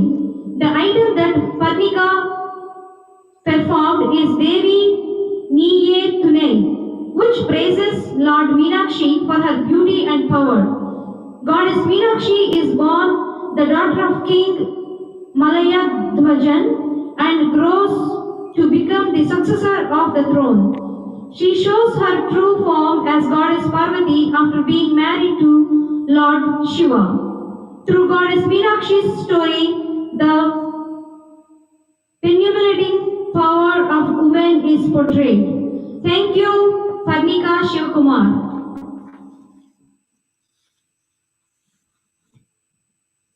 Our next guest speaker for this evening is Varsha Dikshit. Varsha Dikshit, the best-selling author of 11 contemporary romance books and the third prize winner of Amazon's Pen to Publish contest in 2020. Her debut book, Right Fit, Wrong Shoe, was a national bestseller for the year 2010. Varsha was a part of the Indian television industry and has worked as an assistant director and online editor.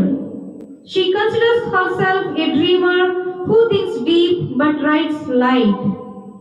Even though creativity is gender-free, Varsha feels blessed and enriched to be a woman. Currently with her family, Varsha resides in California.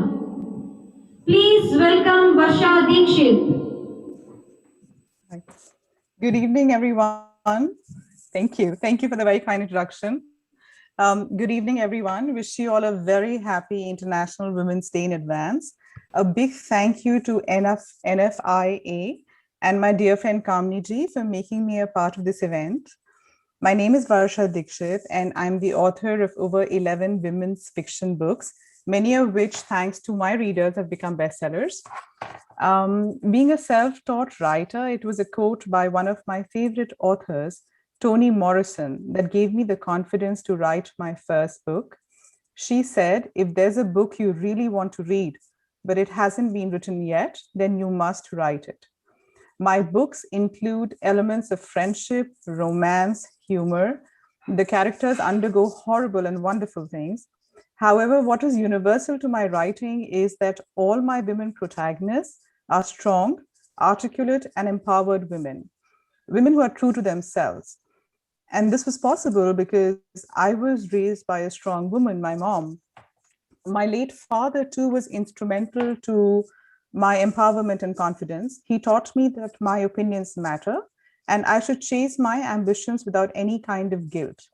Like Virginia Woolf, another favorite author of mine, said, there is no gate, no lock, no bolt that you can set upon the freedom of my mind. I feel women make great authors because we understand emotions. We know how to draw it out of our characters and strike a common chord. To write a book, all you need is a plot, a story that has a beginning, middle, and an end, and of course, an endless supply of coffee. Coffee always helps. I'm a better writer than speaker, so I'm going to keep it short. Let us all be women who always help another woman stand taller and don't let her fall. Let's raise strong daughters and respectful sons and lead by example. If you have any questions about writing, please feel free to reach out to me on social media, my website, or my Amazon page. Thank you for being such a lovely audience. It was wonderful to hear the speakers before, and I look forward to hearing those who follow. Good luck and good night.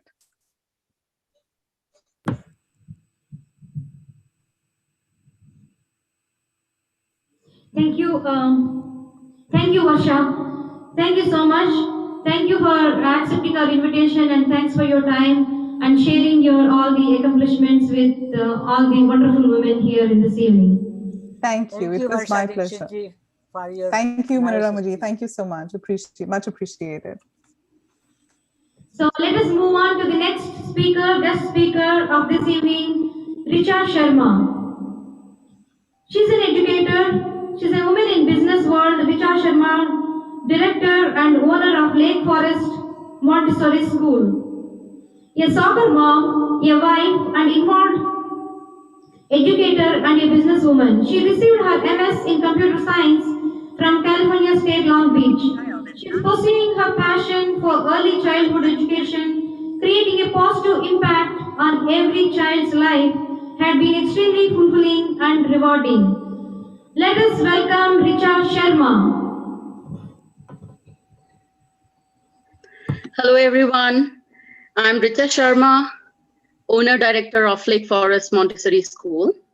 I would like to thank Kamini ji and all the organizers for giving me this opportunity to talk about what it is to be a woman in business. I say woman in business is an epitome of multitasking. I am a mom of 2 athletic teenagers, a wife, and a businesswoman. So today I would like to share my business story with you. I'm a computer engineer by education, MS in computer science from Cal State Long Beach. I had a great corporate career with Dell when I decided to volunteer as a Hindi teacher for young children. I thought it would be a way to keep our culture vibrant in the foreign land and also give back to the community, which is so very important to me. Little did I know, I was laying foundation of next chapter in my life. Over time, I started enjoying more and more time with younger kids and decided to devote myself full time to early childhood education. Now, leaving a well-paying corporate job, the comfort of 8 to 5 job is not easy. I grappled with it, consulted family and friends, and everybody questioned my intent to test totally unknown waters. They would say, Richa, you're well settled into a great tech job. Why do you want to leave such a hot field? What if you fail?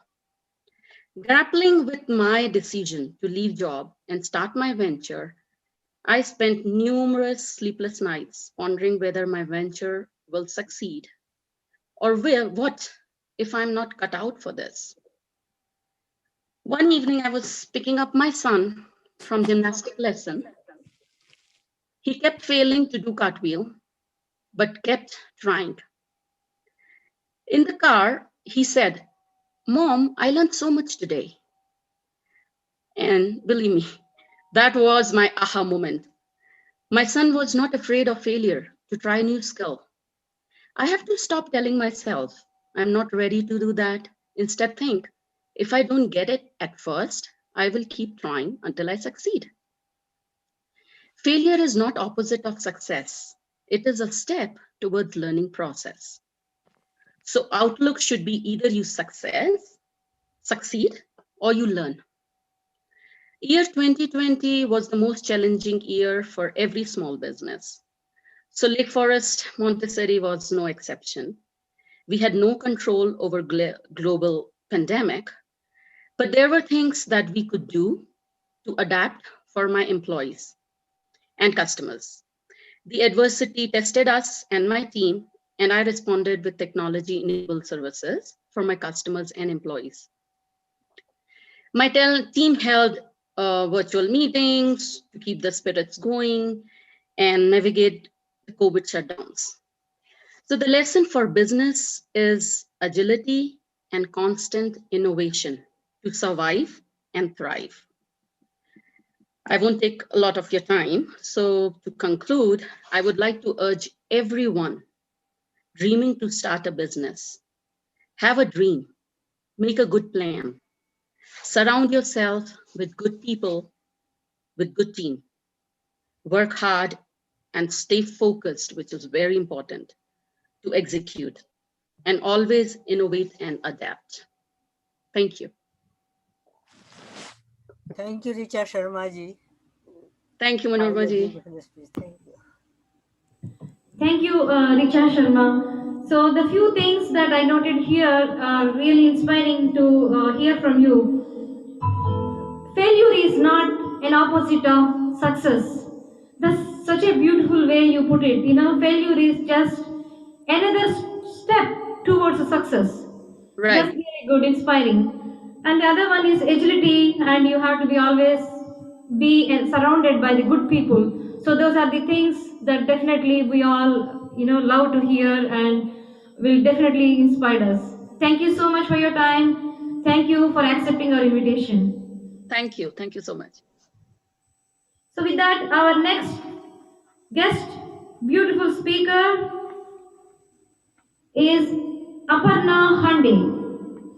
Aparna Hande, she's a registered nurse, domestic violence educator, director at large at NFI, co-chair of GOPIOINT, Women of the Year 2012, 56th District, California. Let us welcome Aparna Hande with a big round of applause.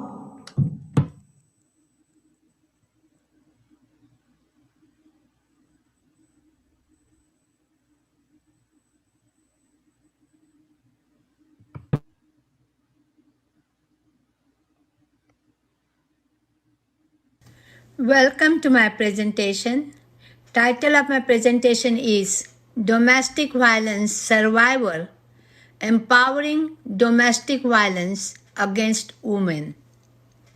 40 years ago, I went through this painful, traumatic experience with no one to turn for help.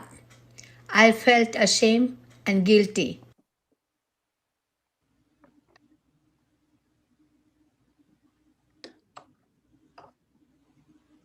When I turned for help, I felt ashamed and guilty, as if it was all my fault.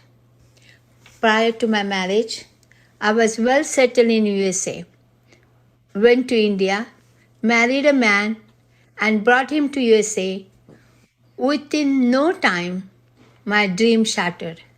Not only did I lose everything during the divorce battle, but most of all, I lost all my confidence and self esteem. That was my biggest loss.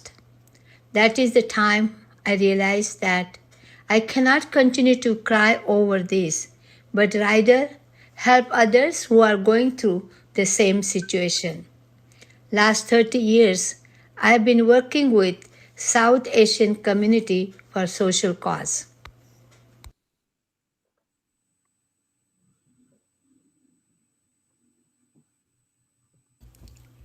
In late 1970s and early 1980s, there was a significant wave of Indian immigrants known as NRIs who went to India and married per their parents' wishes. They initially came to United States for studying and building up their career. They went to India, married to beautiful, young, educated from the good family just for the sake of their parents' wishes. Some of them had live-in relationship with white women in USA. Of course, they did not tell their parents. When they come to United States back, they applied for their partner's green card. They thought they could have them as a maid. Some of them even asked for dowry, and the girl's parents agreed. They wanted to use this dowry to establish themselves overseas and obtain permanent residency or a new passport. In-laws harassed them.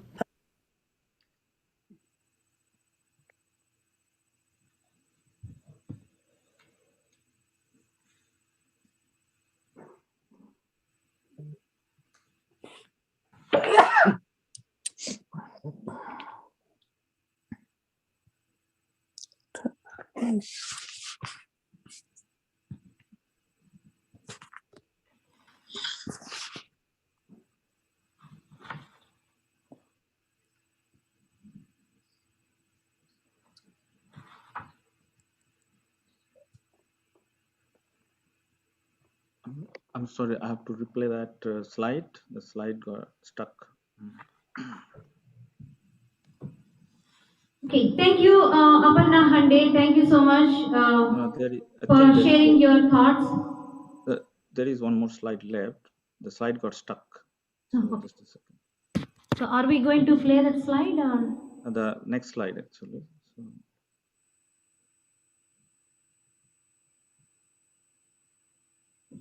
Should we move on to the next program, Sukritji?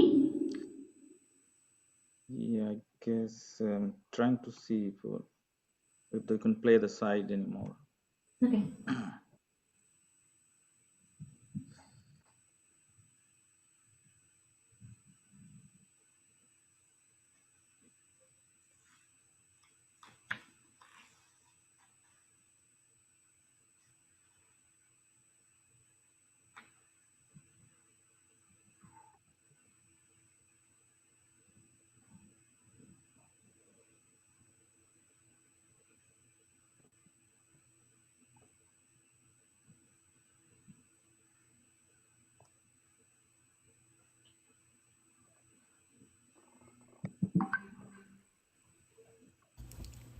In late 1970s and early 1980s, there was a significant wave of Indian immigrants known as NRIs who went to India and married per their parents' wishes. They initially came to United States for studying and building up their career. They went to India, married to beautiful, young, educated from the good family just for the sake of their parents' wishes. Some of them had live-in relationship with white women in USA. Of course, they did not tell their parents. When they come to United States back, they applied for their partner's green card. They thought they could have them as a maid. Some of them even asked for dowry, and the girl's parents agreed. They wanted to use this dowry to establish themselves overseas and obtain permanent residency or a new passport. In-laws harassed them for not fulfilling the promise of dowry. When the girls arrived in the United States, in-laws threw them out of the house on the road, nowhere to go, because they did not fulfill the promise of dowry. Some of them did not even pick up them from the airport. That was the fate of those girls came to United States.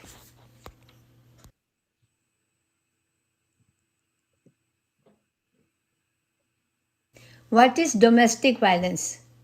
Domestic violence is violence committed by someone in the victim's domestic circle.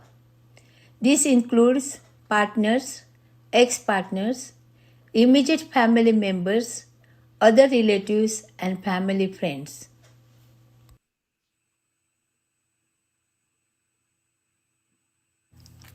The girls that came to me for help, they were from age of 20 to 23, very young, from Gujarat, Maharashtra, Punjab, from USA, New Jersey, New York, Texas, Canada, from middle class to rich class, well educated, mostly graduated in science, art, accounting, medical technology. First time they left their parents' house. 1 in 3 women in the world experience domestic violence. Why is domestic violence an issue? Most domestic violence has a significant impact on general health and well-being of individuals by causing physical injury such as bruises, cut, also mental torture, anxiety, depression, impairing social skill. These girls were suffering from physical violence, emotional violence, psychological violence, sexual violence, spiritual violence, and cultural violence, verbal abuse, and financial abuse.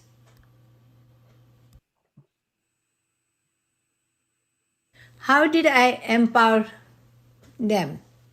First thing, I created a family model. My mother was living with me. I thought she will be a great help to play a grandmother role, and I will have mother role to guide them. And those girls who came to me will be my daughters.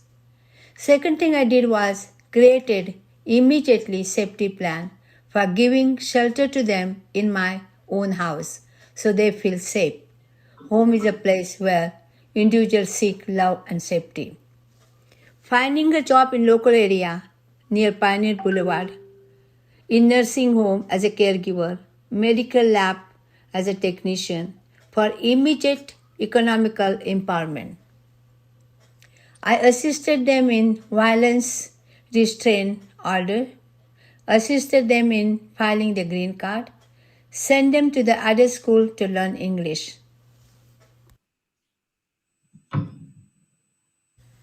The journey of redemption after abuse, battered but not broken.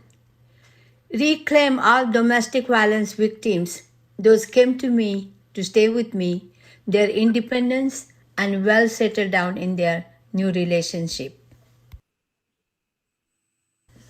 Ways to help a victim of domestic violence.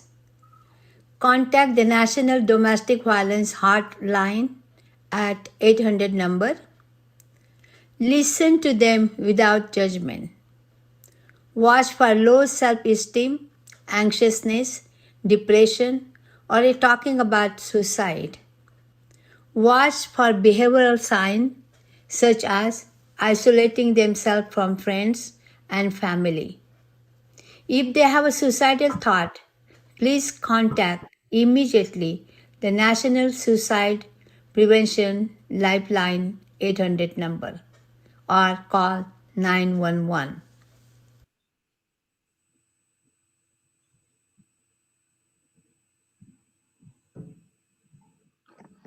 So, Thank you, Aparna Hande, for sharing the important information. We do have an organization called Raksha in Atlanta, which does the same thing. They help the victims of domestic violence. So thank you so much for sharing the information with all of us. Thanks for your efforts too. Thank you, Aparna ji, for your beautiful talk and your own experience. So everybody can, learn from you too. Thank you. Okay, so our next speaker is our chairwoman of this conference, Dr. Manorama Gupta. Please welcome her with a great round of applause. Hello, everybody. I'm not going to give any lecture. I'm just going to tell you the life experience. By profession, I'm a OBGYN. And when I was practicing OBGYN, I volunteered myself to go to jail and see the patients over there. I wanted to know why people go to jail. I was curious. So I was responsible to see female patients. And when I went over there and seeing the patient, I saw this beautiful girl who was pregnant hardly 2 months. But when I saw her history, she was in and out from the jail. And I was so surprised. She was hardly 20 years old, 21 years old. And I said, tell me one thing. How you are coming in and out from the jail? What did you do? She said, well, I do prostitution. So I was surprised. I said, you are such a beautiful girl. And when I saw her history, she had a 2 years old boy. I said, why did you choose this thing? Why you are doing this in your life? But you are going to tell when your son will be old enough to understand that what his mom was doing. She said, you know what? When I was 18, I got in an argument with my parents and I ran away. When she ran away, she was beautiful. The people on the street took her advantage. One man just gave her sympathy and she went to his house. He put her in prostitution for the sake of money. She ended up in the jail, then she went back and then she again ran away with another boyfriend. This guy told her, oh, he loved her so much and this, and she ended up in having a boy from him. So I said, if you have a boyfriend and you have a son, why you are coming back over here? She said, you know what, my boyfriend forced me to go for prostitution job because he needs money. I said, you don't have control in your money? She said, no, he doesn't give me any money. And he forced me and then I end up in jail. So I said, why you are staying with him? She said, well, he's taking care of my son. I need somebody to take care. I was also young at that time and I thought, if I can change her life, you need one person to change the life and you can do it again.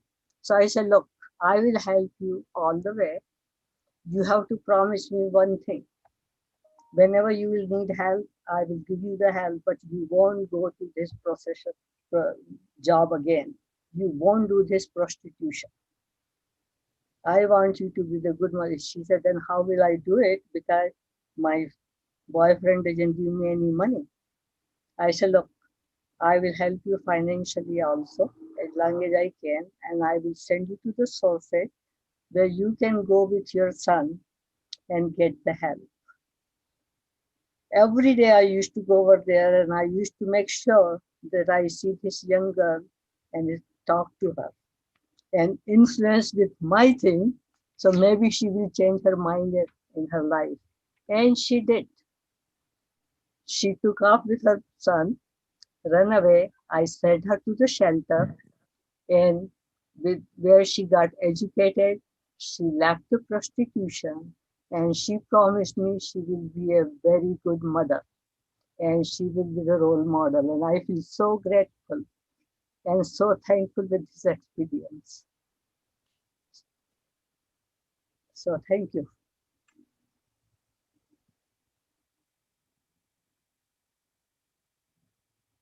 Next. Sri, please unmute yourself. Sri?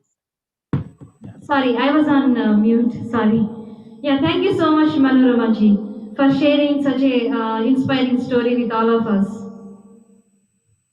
Thank you for your contribution to the community. Well, so our next program is there is a dance by Palomi Pandit's student. Her name is Sri Darshini Anandraj. She's going to dance on 3 goddesses, and she's learning classical dance for 7 years. Please invite Sri Darshini Anandraj.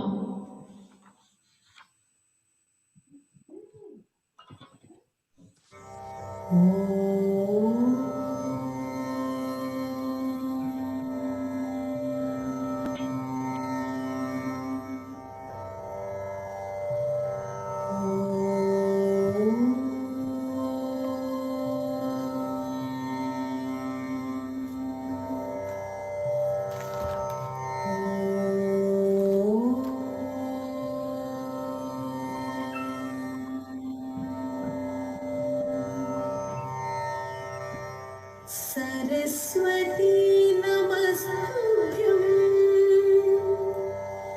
वरदे कामरूपिणी विद्यारम्भं करिष्यामि सिद्धिर्भवतु मे सदा सिद्धिर्भवतु मे सदा सिद्धिर्भवतु मे सदा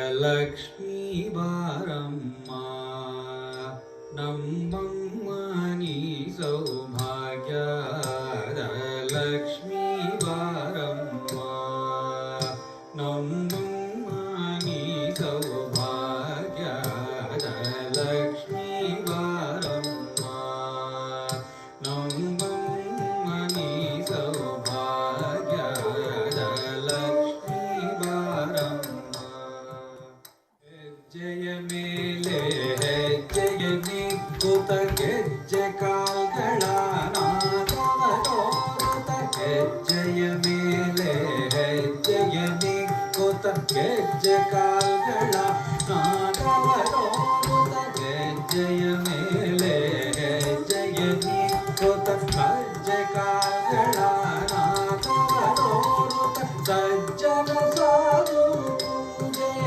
ವೇಳೆಗೆ ಮಜ್ಜಿಗೆಯೊಳಗಿನ ಬೆಣ್ಣೆಯಂತೆ ಸಜ್ಜನ ಸಾಧು ಪೂಜೆಯ ವೇಳೆಗೆ ಮಜ್ಜಿಗೆಯೊಳಗಿನ ಬೆಣ್ಣೆಯಂತೆ ಕನಕ ವೃಷ್ಟಿಯ ಕರೆಯುತ್ತ ಬಾರೆ ಮನಕ್ಕೆ ಮನೆಯ ಸಿದ್ಧಿಯ ತೋರೆ ಕನಕ ವೃಷ್ಟಿಯ ಕರೆಯುತ್ತ ಬಾರೆ ಮನಕ್ಕೆ ಮನೆಯ ಸಿದ್ಧಿಯ ತೋರೆ ಕನಕ ವೃಷ್ಟಿಯ ಕರೆಯುತ್ತ ಬಾರೆ ಮನಕ್ಕೆ ಮನೆಯ ಸಿದ್ಧಿಯ ತೋರೆ ದಿನಕರ ಕೋಟಿ तेजदि ಹೊಳೆಯುವ ಜನಕರಾಯನ ಕುಮಾರಿ ವೇಗ ದಿನಕರ ಕೋಟಿ तेजदि ಹೊಳೆಯುವ ಜನಕರಾಯನ ಕುಮಾರಿ ವೇಗ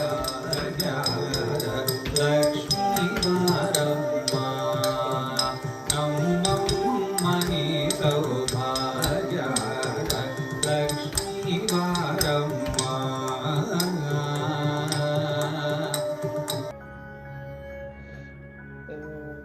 मैं वो थोड़ा वॉकिंग है वॉकिंग है कुछ अवार्ड है और वॉकिंग इधर उधर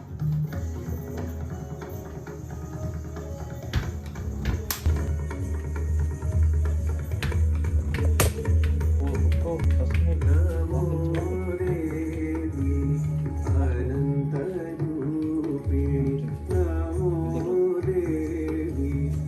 लास्ट में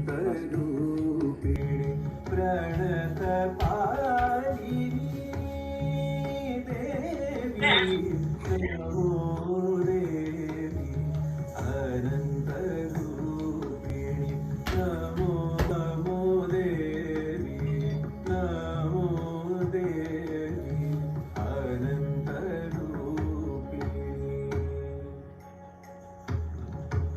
गिरीश देहि विश्वदेहि भुवन मोहिनी त्रिगुणशालिनी मंगले कलिमूलनाशिनी हृदि कलश प्रचारिणी देवी देवी देवी नमो देवी अनंत रूपिणी नमो देवी अनंत रूपिणी प्रणत पालिनी देवी नमो देवी नमो देवी.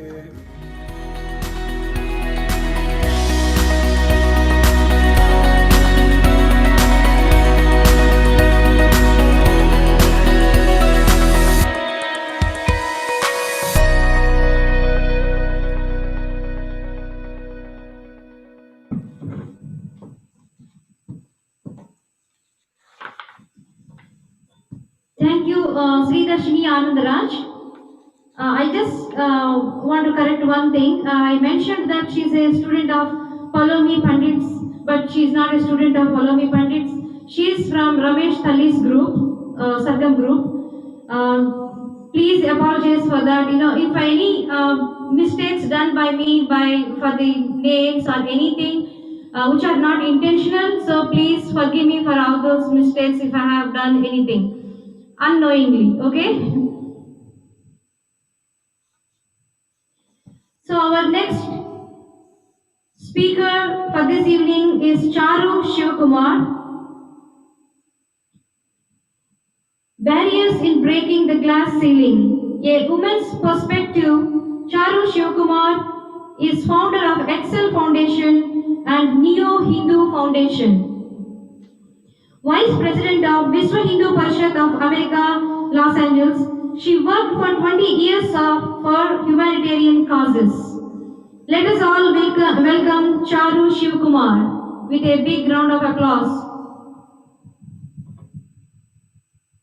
Thank you. Thanks to NFIA, thanks to Ajay Dubey and everyone with NFIA and Dr. Manorama Sharma, the chairperson. And I'm very blessed to speak today and hearing so many inspiring stories. We know all these women have been successful in one way or the other. And they were able to break the glass ceiling or pull it down. And some may be still working on pulling that down, but not everyone is fortunate. And they go hit the glass ceiling and they don't know what to do. Let's see what causes the glass ceiling, what are the barriers, and how we can break open to be more successful.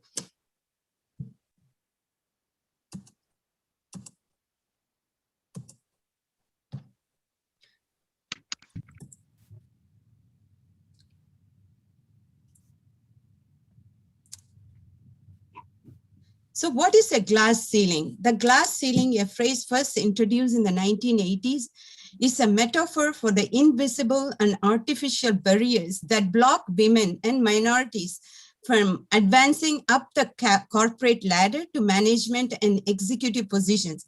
Like we see those elite positions, but sometimes it's so hard for us to reach there. We don't know why, but there is a ceiling that, and most of these women who are successful today would have faced that barrier. And based on research, this is the pyramidal organizational structures. We are up there till mid-management, but after that we hit the ceiling, and most women don't know, like, what is this, how to, and very young women with knowledge, with education, with everything that the men have, but hit the glass ceiling and they don't know how to break this barrier, how to be successful. And that's why we have women hold only 1 to 3% of the top executive positions in the corporations worldwide. Only 12 countries have women as the head of their state. And even in advanced countries like America, we are yet to see a president of the country. Only 14% of the world's parliamentarians are women, and only 1% of trade union leaders are women. So we do see women successful. We do see women growing up, starting new businesses. We do see everything. But how many, what is the percentage of those women?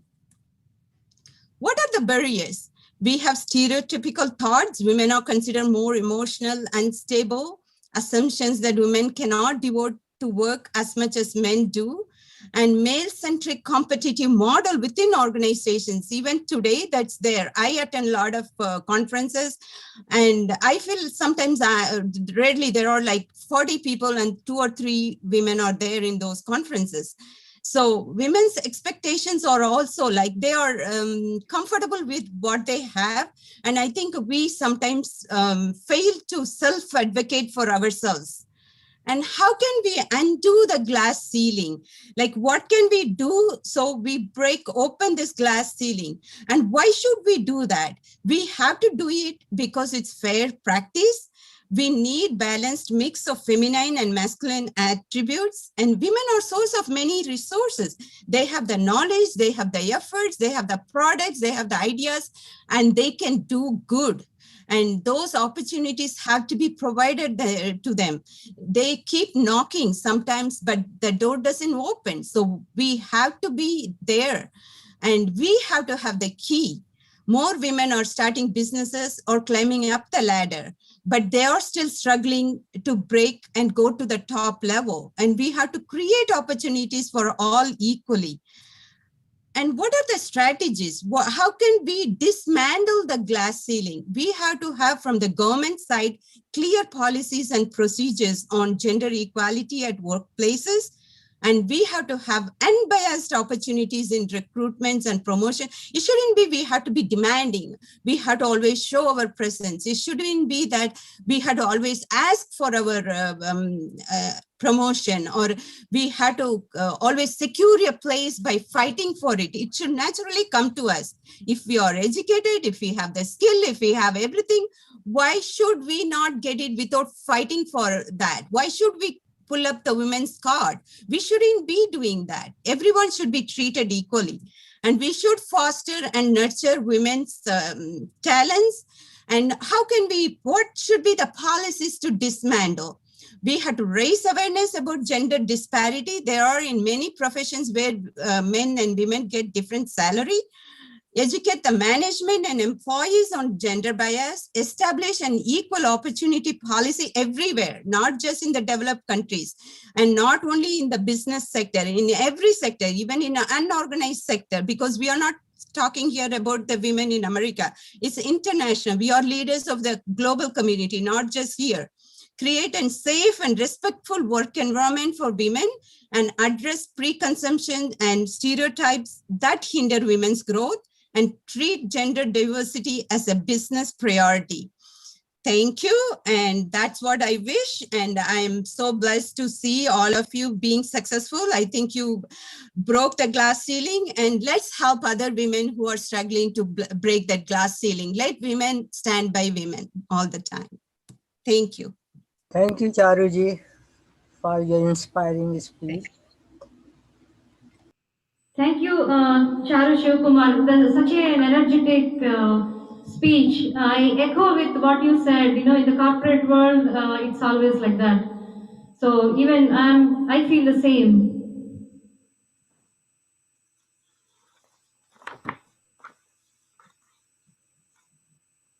Thank you for your time and thank you for accepting our invitation to speak today. So our next guest speaker for this evening is Kamini Khare. Kamini Khare, her community work started with Foundation of Indian Association of California many years back. She's past president of NFIA. She worked with Gandhi Peace Foundation and arranged distribution of woolen blanket in refugee camps in Kashmir. She is a freelance writer for NRI Press Internet newspaper. She wrote storybook for children titled Divine Mother. Two more books are under process for publication.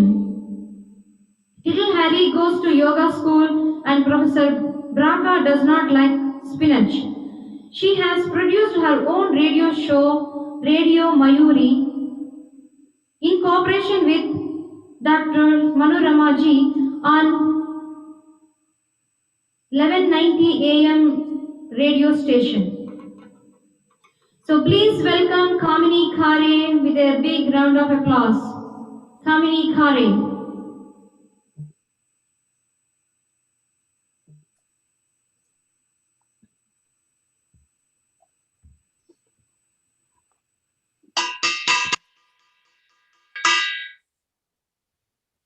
This bell is for Ajay Dubey because he is sleeping.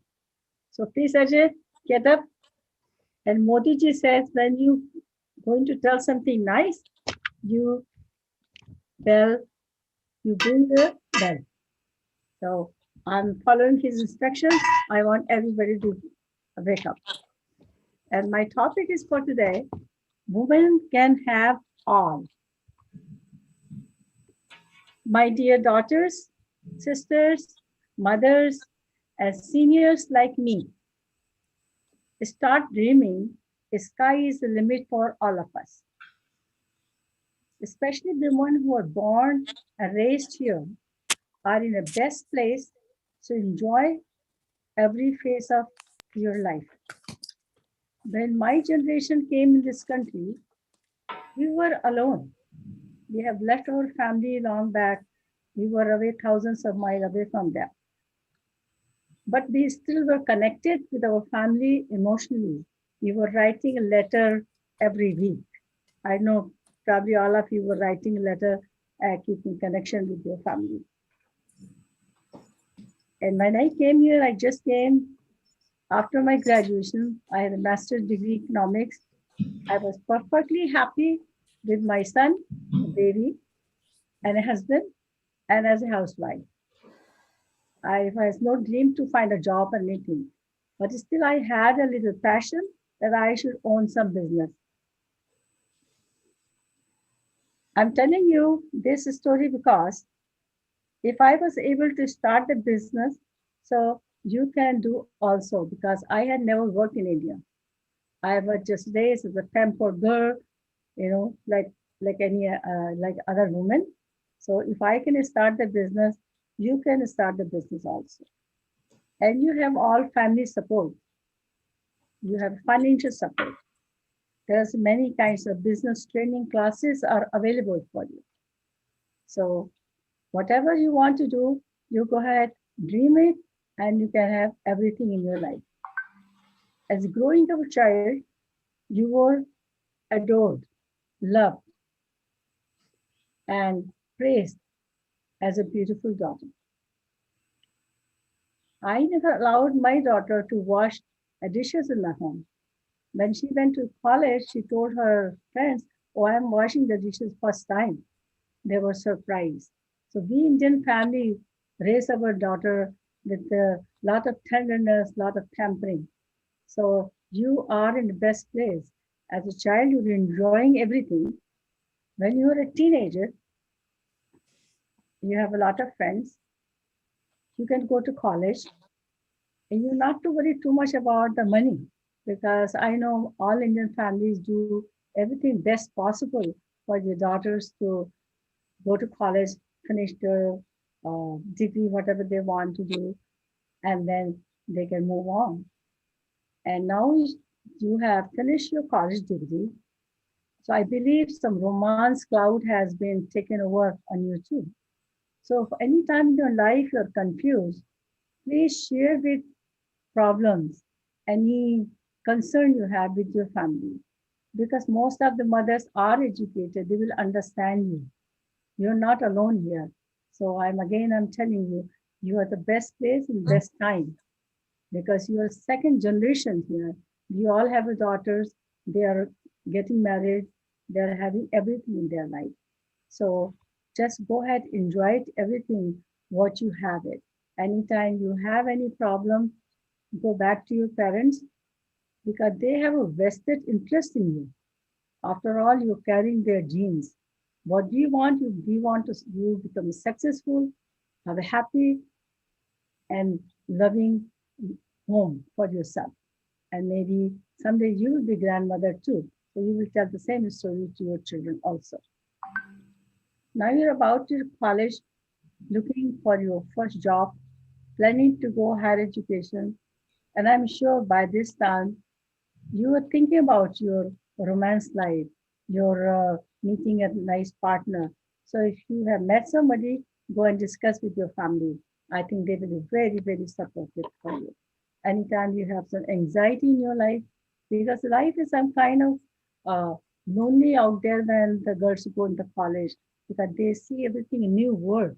They see different kind of culture, and they are raised in the home a different way. So if you have any confusion, if you think what to do, but go ahead, talk to your family, your grandmother.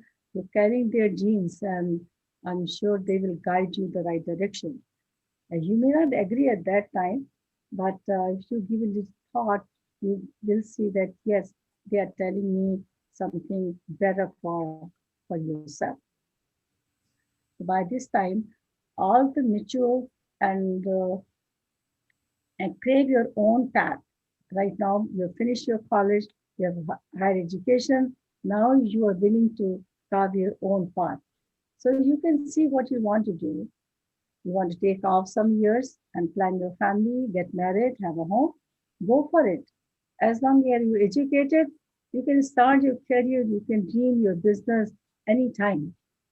So as long you are ready to take some chances, you can make it anytime in your lifetime. Again, you are supported by your family. It is a plus point for Indian women in America. So when you want to get married, you go ahead, get married, have children, and find something which you can do from home. Right now, technical IT sector is so wide, you can find some very nice jobs sitting in home. But after a few years, when your kids are in the college, you want to do something else, go for it. If you like to be a board woman, you could be a darling in the in the corporate boardroom also, and you can be a sweetheart in your home also. So you have to just balance your things, what you want to do, and divide your time. This thing I'm going to do this time, this thing I'm going to do this time. So you can have all in your life. And women are born to enjoy everything. So don't shortchange yourself. Don't take stress. Success is not just how much money you can make. Success is how you can feel inside.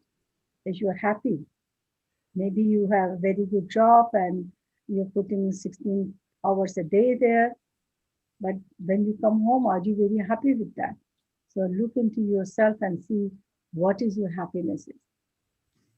And so you can do everything as long as you understand difference between right and wrong. If you know what is right, what is wrong, and you take the right path, you're going to be always very happy and successful in your life. And I have a few lines for my gentlemen are sitting here. You men, when you are looking for a beautiful wife, I know you look for a Sarv Guru Sampanna wife. Are you agree with me or no? Gentlemen, I want to know, are you agree with me? When you look for a wife, you want Sarv Guru Sampanna wife. You want educated wife, you want a beautiful wife, you want a nice wife, nice daughter-in-law for your mother. So once you have everything in your wife, and I'm sure your all wives have everything. So please help her to shine like a star. Woman, you can have everything in your life. Thank you. Kamini ji, too late for us. And also, Kamini ji, I asked that question to somebody. He said that that's man ka veham. There is no such thing. Yes, yes. You know, you all have. You have to just let them shine like a star. True. That's true. Thank you. Thank you. Thank you. Thank you. Kamini ji, for your You know, inspiring. when you're going to get married, you want to look everything. I know that. Oh, he has This to be beautiful. He has to be thin. This Do you think? solution No, is do you think it is? face yourself. Can you don't think about that too?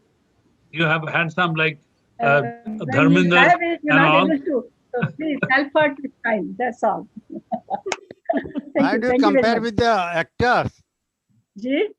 Why do you compare with the actress? Why not? You are Why not? more than Why that. not? Why not? Because they look handsome. That's what I'm talking about. You should be better. That is my perception. Don't tell me what I'm going to ask the Because, question. you know, we women are behind you for your success. So when you Then have you a cannot you change. have a woman who wants to succeed, please let her shine. Thank you.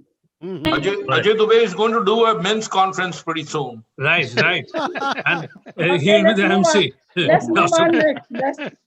Sukhdev, just One move thing on. I would like to mention to all of you, women, WOMEN. So we are so integrated with men. She, SHE. He is there in she. So we are integrated. So there's nothing for argument. But anyway, thank you for the beautiful message you have given to all the people here. Kamini, Kare, thank you so much for your time and for accepting to give a speech to us this night. Our next speaker is Pooja Thomre. She's a domestic violence advocate, cultural ambassador, educator in the field of mathematics and chemistry. She is the treasurer of NFIA. Please welcome Pooja Thomre. With a big round of applause.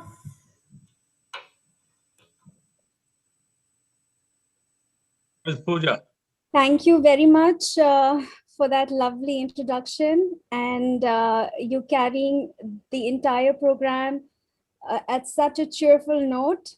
And it's been hours, but your note is still the same. Thank you so much. Ladies and gentlemen and ladies, to me, celebrating International Women's Day, I might have different opinions from everybody, but I do have an opinion. When someone wants to celebrate International Women's Day, I look out for the counterpart, International Men's Day. I do not see anything like that. I do not see anything like that. And at times, what this gives me a feeling that this is to pacify us. And I would not, I would definitely like to celebrate everything, from Valentine's Day to Mother's Day to everything. But if you have something like an International Women's Day, I think we need to see what's the cause. Why exactly are we doing this? For me, ever since, I know there might be a little bit of a generation difference, not much. However, ever since I've been a child, I have seen these women. I have grown up seeing these women. Margaret Thatcher, Maharani Gayatri Devi, Indira Gandhi, Benazir Bhutto, and lately Nancy Pelosi. So for me, I have not known anything other than this. The other things, I have not witnessed anything other than women in power. So for me, if you're celebrating this, you're first acknowledging that you or the society projects an image of subpar situation for women. Secondly, now I come from the school. One of the schools that I went to, I was really fortunate to attend was when we moved to India, was Maharani Gayatri Devi. And that was at a very tender age. So at that time, we were all women doing everything. We would, we saw women pulling carts. We saw women driving the truck. So I have not seen anything other than that. So, and I'm trying to keep this like as simple as possible, just so that my message reaches all of you people from my heart. Yet, and our parents, they raised, us with utmost education and this and that and everything. But at the end of the day, like, when you're about to get married, that thing just comes in, remember, do a thing when you get married, and if your husband has to get ready, let him get ready first. And I have no clue like how they wanted to blanket it in something and kind of serve me that pill that, okay, now is the point where you need to step back. When everyone's eating, don't eat with them, just eat later. So for me, it was like misogyny has to stop at home, especially if you've never seen it. You're putting it into the minds of someone that there is something like this that exists. Number two, everyone is talking about man, woman, and everything. Definitely. I think the first word is human. That incorporates man, woman, everything. The word is human. If you want to celebrate something, celebrate International Humans Day.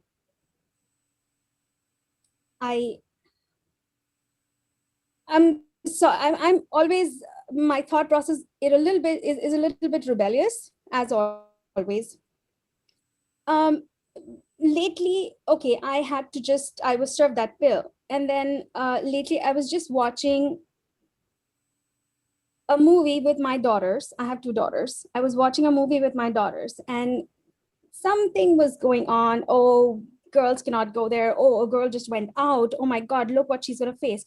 And I was trying my best to just forward that scene or do something. And they're like, why are they talking like this? What are they talking about? Anyone can go wherever they want. How can they just tell women not to go there? So it was very hard. So my first instinct was, do not show them what they don't know. I had students who were very, very young. They did not know who was a woman, who's a man, or who's a girl, who's a boy. They were just together. I think that's something that just needs to be maintained, needs to be maintained all throughout. Dignity and respect for any person, be it a girl or a boy, should not be compromised on. No matter what your call of duty is, this is beyond. To accept any kind of disgrace in the name of duty is beyond the call of duty. You need to draw your line there. We talk about salary. Yes, we do talk about salary, and crossing my fingers, I don't know how. I have been at a place where I would probably not shy to ask what I wanted to ask. And at my first job, I was being offered something which I was not comfortable with. And I literally, I don't know how, I did not even have the fear of probably losing the first job or anything. I just told them that I'm sorry, I just do not want this. I want a higher package. And they're like, we do not offer that to freshers. I'm like, that doesn't matter, but I am going to be investing time and I want to go back home with this much money and that's it. And they had to come and change it. They just did. So for me, what mattered was, and then later on when we went on the floor, my salary somehow came up and it was being compared with all the men over there who were earning less than what I got as a fresher. So which I felt not very comfortable with because my salary is my business, it's not yours.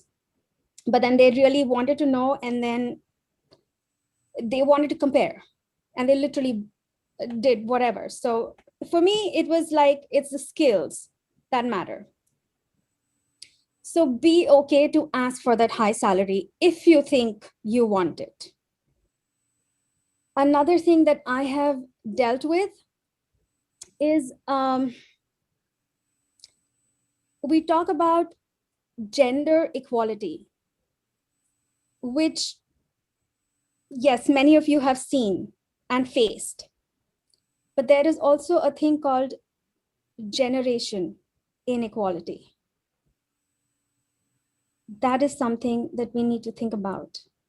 When you say that a 90-year-old woman can start her own business, a 29-year-old can also become a president. Remember that. If you're trying to inspire someone that with 90 years of age, just don't worry, you can do anything you want. It goes the same for a younger person as well. It also is generation inequality. Having all those skills, having all the grit, and after that, not being considered just because you don't qualify as the age factor. That's, I feel, age factor or gender or anything, I do not condone. I do not condone that. The pandemic, another thing to think about, the pandemic has brought about an undercurrent. The undercurrent is innovation. People have come up with ideas, they can go really make a business out of it. I think that is something that is just beautiful. That is just beautiful. Even though we see death and all of this around, it kind of somehow got us to connect with ourselves, where we were all spiraling out of control, wanting more and more and more. This grounds us a little bit. Now, I'm not sure if that has something to do with women or not, but even as women, many entrepreneurs have come out of this pandemic situation.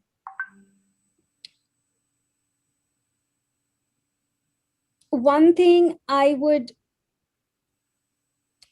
like to say, all these women, Margaret Thatcher, Maharani Gayatri Devi, Indira Gandhi, Benazir Bhutto, for them, it began at home. It all began at home, where their fathers or their parents set an example for them. They did not tell them. It was setting an example. And I have seen one more thing in process of so-called empowering the girl child. Now it's become a case of underpowering your male child. So I think we need to strike a balance. It's a person, it's a human being. So we need to keep it like that. It is very important not to project that false sense of entitlement, be it a man or a woman. I have seen many women take care, like they said, pull out the woman card. Okay. It somehow, it's kind of getting to that situation as well. And I have seen families in my, extended family. I have seen those situations where right now we're dealing with a male child, being a little bit underpowered. At the end of it, there are a few lines by Shri Amitabh Bachchan.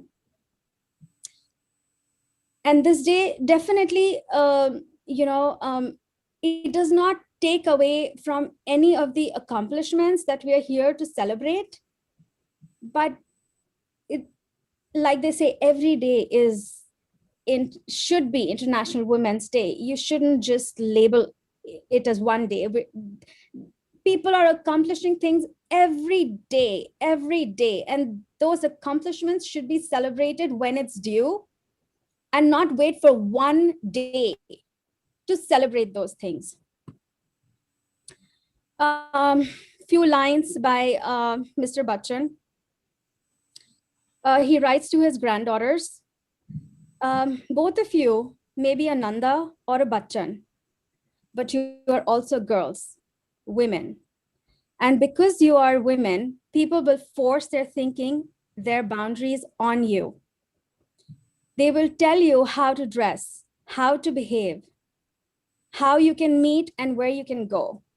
Do not live in their shadows, the shadows of people's judgment.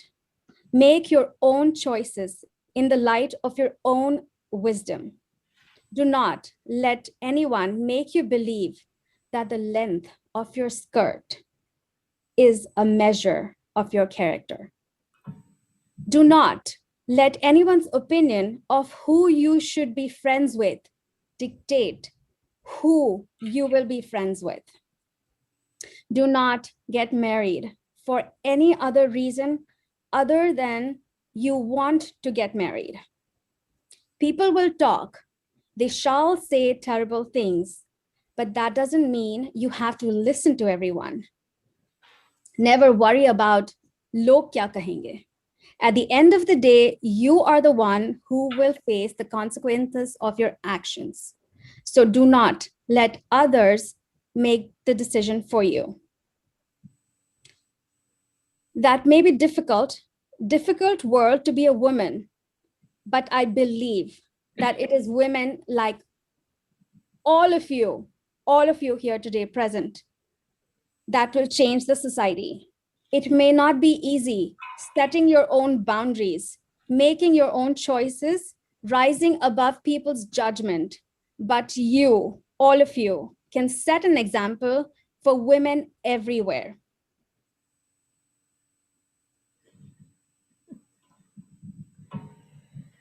That was really awesome message. Anybody have any questions to Pooja? I have a comment. Okay.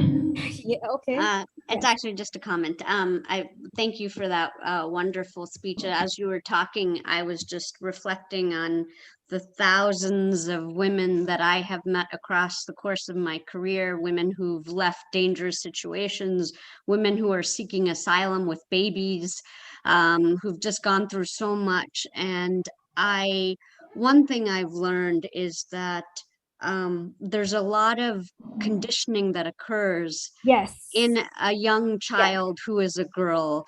Young children have a lot of self-esteem. I look at my niece when she was 4 years old, she was full of self-esteem. As they grow older, and especially in girls, they begin to lose their self-confidence by adolescence. And then the gender disparity continues through adulthood, even though it narrows the gap a little bit. So I think that's very important.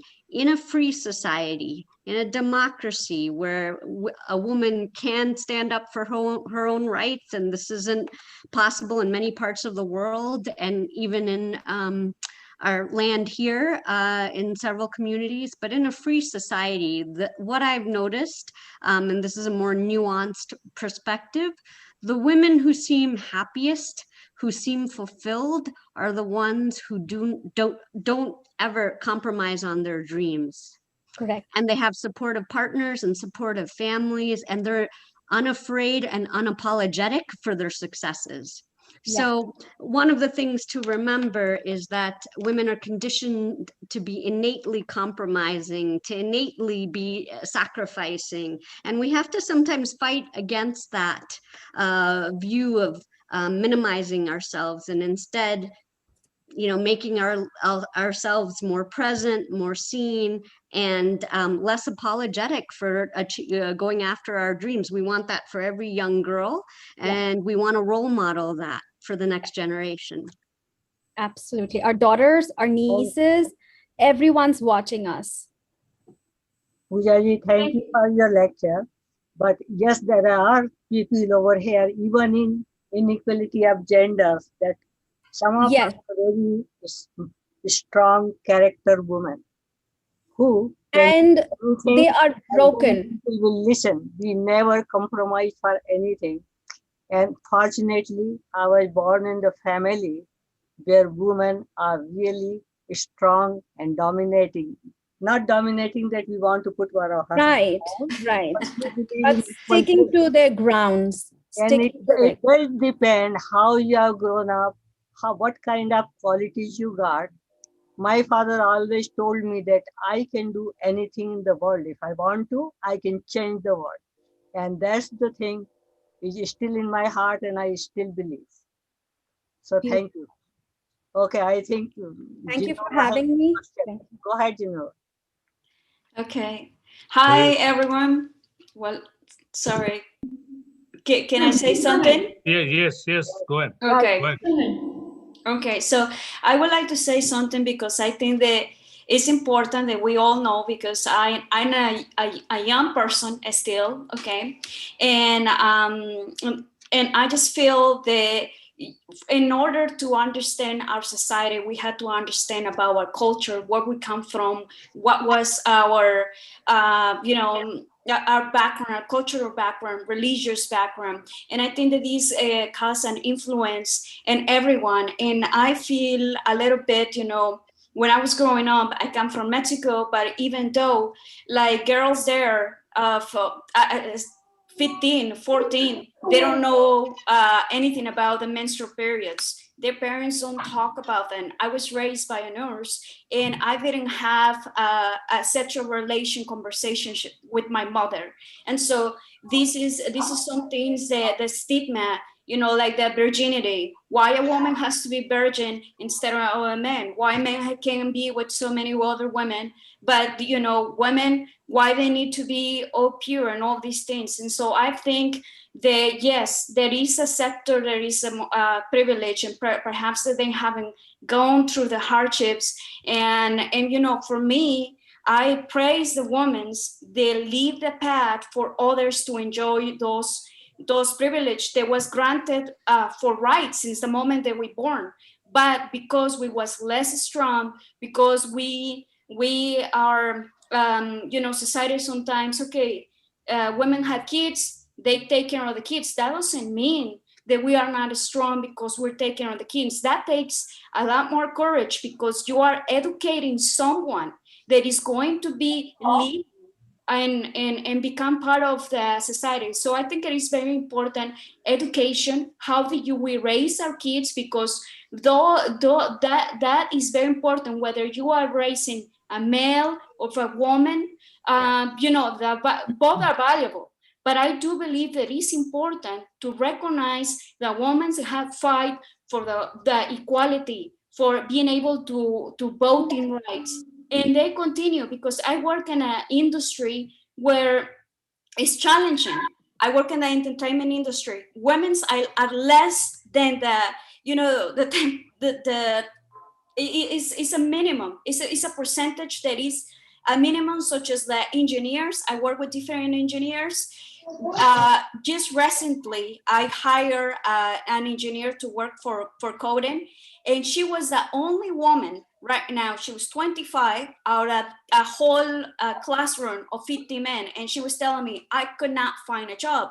And I hired her, and the thing is that these things are happening now. We're not talking about 50 years ago or anything like that. In the entertainment industry, I would like to see more women producers. I would like to see more women directors, and especially producers, because those are the ones that create jobs. And I see so many actors being taken advantage, and men and women, because it's so infested with so many ideals that are now changing. When I started in the entertainment, Harvey Weinstein was not exploding.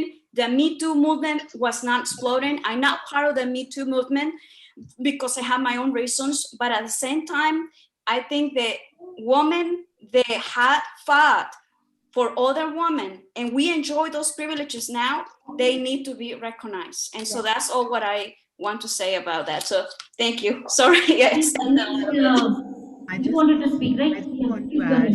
I have something to say, and I do agree with Pooja, what she said.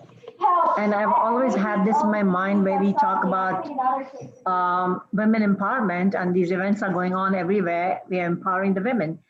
And there might be a time, 10 years or something down the line, that we may have men empowerment events. So before that crazy stuff happens, yes, I think it's very important for us to balance this out. I do want to go back to where this whole thing started, which is I don't like to blame the men either for being powerful and dominating us. I don't like to blame them. And I'll tell you why. Because it is our parents who raised them to be superior to us. Yes. It is not their fault, okay? They raised them that way. They raised them that they have to be the person bringing the money in. They have to families. They have to do this and they have to do that. We were raised only to take care of the family stuff, which is taking care of the kids, cooking and stuff like that.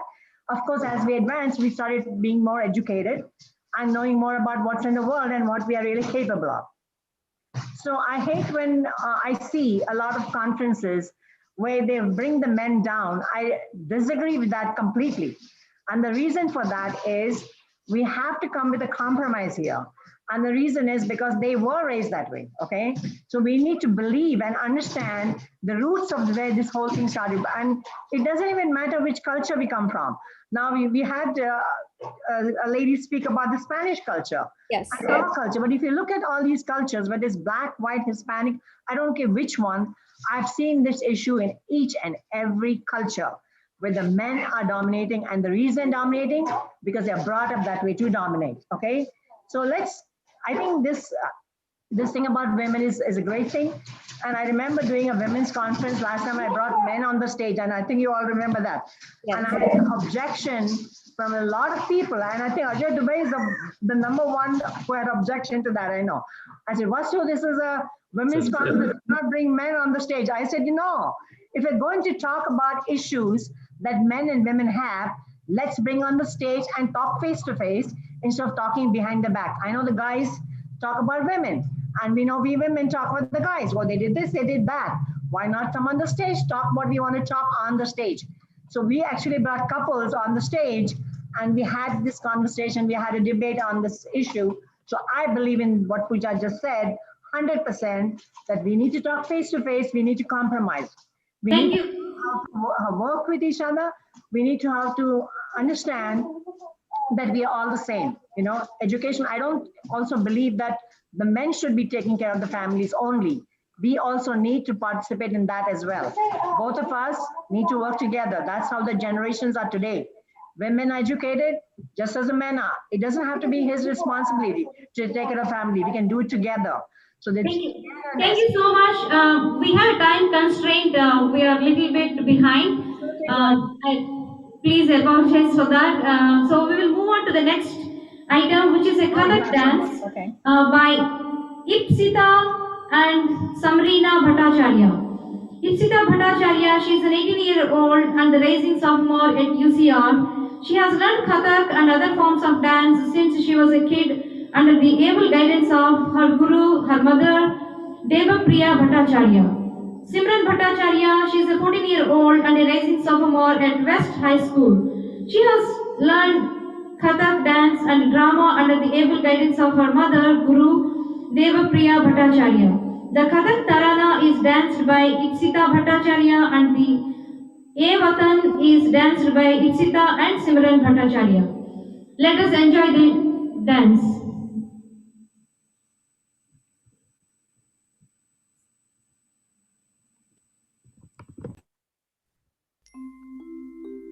लब पे आती है दुआ बन के तमन्ना मेरी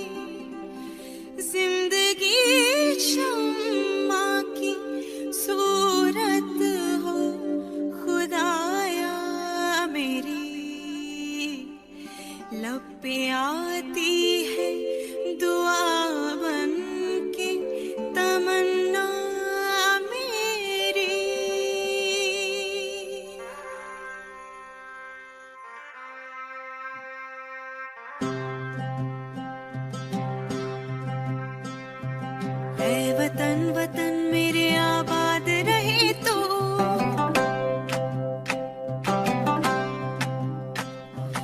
ऐ वतन वतन मेरे आबाद रहे तू, ऐ वतन वतन मेरे आबाद रहे तू।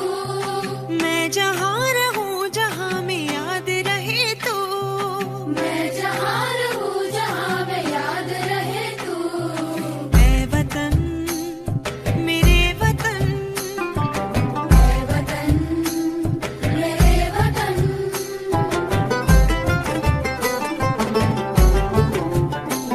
तू ही मेरी मंजिल है पहचान तुझी से, तू ही मेरी मंजिल है पहचान तुझी से। पहुँचूं मैं जहाँ भी मेरी बुनियाद रहे तू, पहुँचूं मैं जहाँ भी मेरी बुनियाद रहे तू। ऐ वतन मेरे वतन, ऐ वतन मेरे वतन।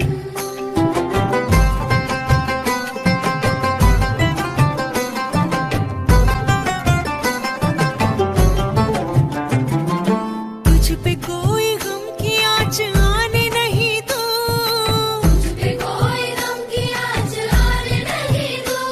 कुर्बान मेरी जान तुझ पे शाद रहे तू, कुर्बान मेरी जान तुझ पे शाद रहे तू। ऐ वतन वतन मेरे आबाद रहे तू, मैं जहाँ रहूं जहाँ में याद रहे तू। ऐ वतन मेरे वतन, ऐ वतन मेरे वतन।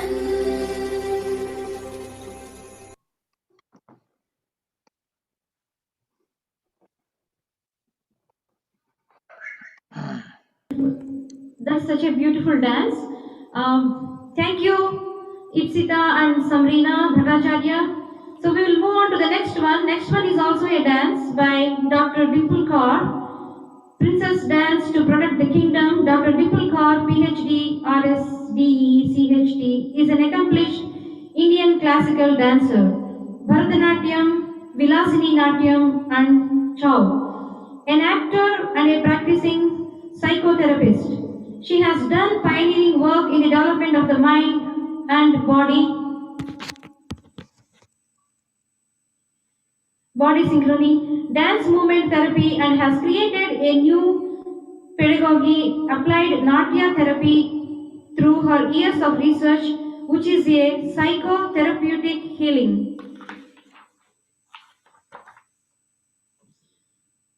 modality using movements from the Natya Shastra. ANT has provided therapeutic benefits for several physical and mental illness such as depression, anxiety, self-image, and emotional intelligence. She also performs internationally in movies, live theatre, and dance. Shoes are good for you. Welcome, Kumar. What is this? See, Stop your music. almost on you. See, yes. I'll put them on my Wait. Stomp. I like them. Wow. Nobody is speaking. Can you please mute your speaker? Sunscreen. Yeah, please, please mute your. Yeah.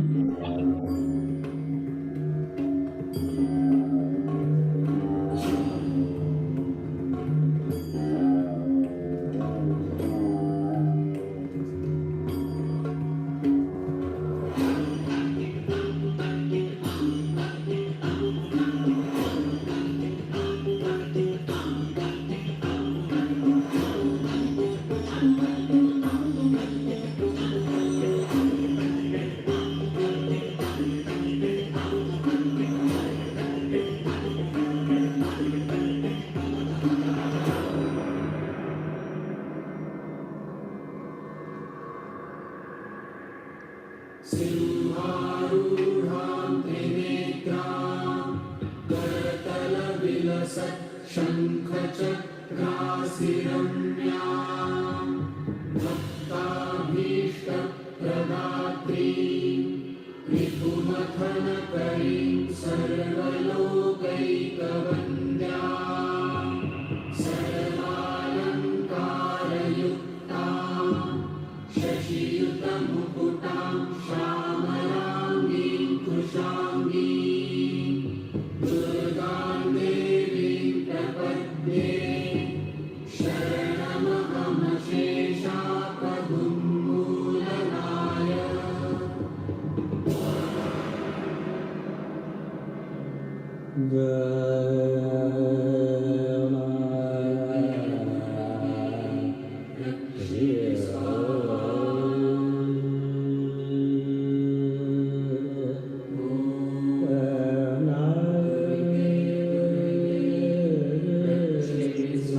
Nobody will come to help. Get up. Remember. Remember your mother. The Adi Mother. Durga.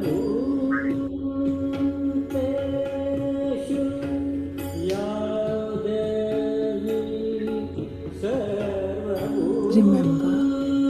Remember. Remember.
Thank you, Dimple Kaur, such an awesome performance.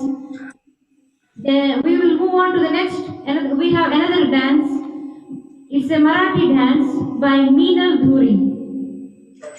Pinga Kapuri from Bajiram Mastani. Meenal Dhuri is a businesswoman, loves dancing. Let us welcome Meenal Dhuri. Give me a call today at 1-800-498-SOUL. I was searching for my sister for a whole year after she died. Hoping, praying, her voice.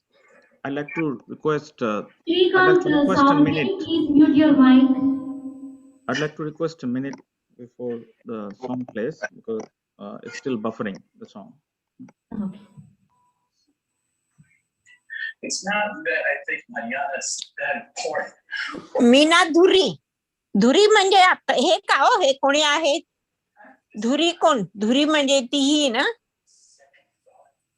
हे हिच्या कोणी हे आहेत धुरी आपणाच्या कोणी हे आहे family धुरी नाही ना कोणीच बहिणीच्या नवऱ्यांचं धुरी नाव नाही ना कोणाचं धुरी धुरी मी कोण ओ तिचा डान्स आहे बघा आता हा मीना ना तिचं नाव Please mute your mic.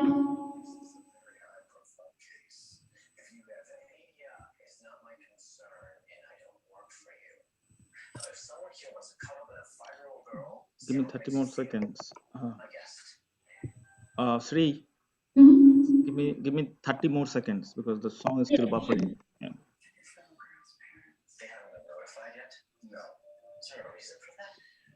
I request one more time. Please, every one of you, please mute your mic. I see no signs of abuse or sexual molestation. Kind of death. Kind of impossible to say just yet. She was refrigerated, so that's not how he come. Shrikant Sound ji, can you please mute your mic?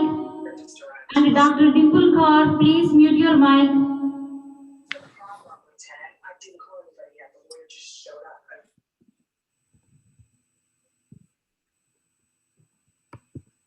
Shri तुमचं ते कमी करत जरा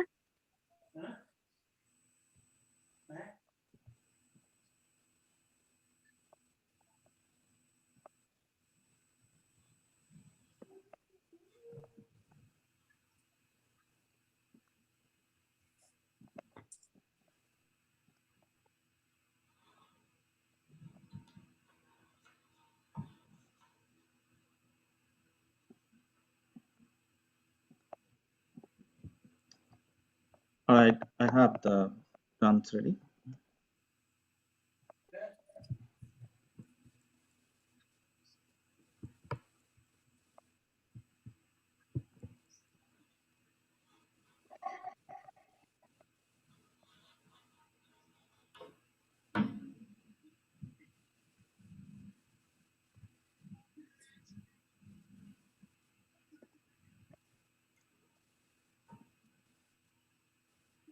Thank you all for your patience. Let us enjoy the dance.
nominal dhuri, such a beautiful performance. Hope you all enjoyed.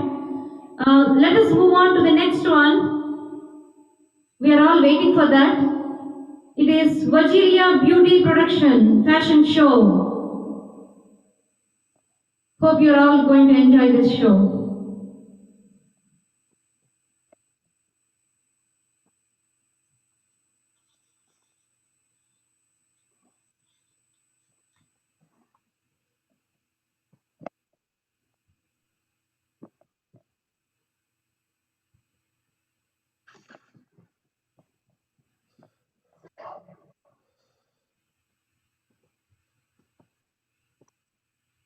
It's a pre-recorded one. I think it's just buffering.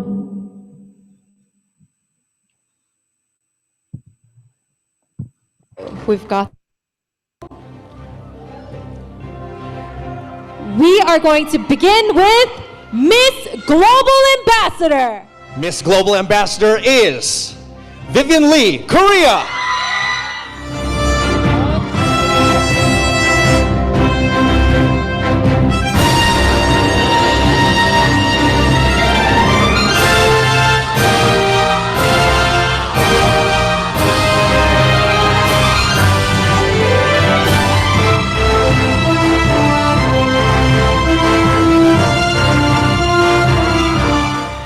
Who will be the next Miss Europe Global?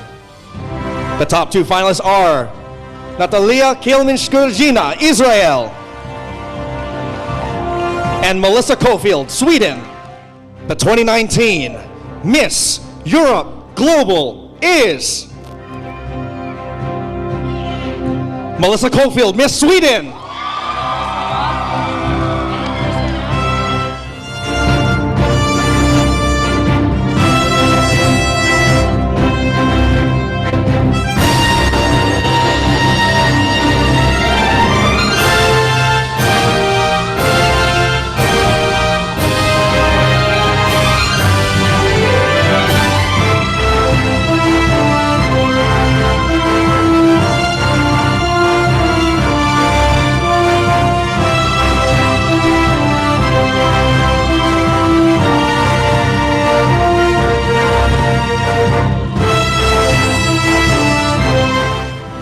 Next we crown the 2019 Miss Teen Latina Global.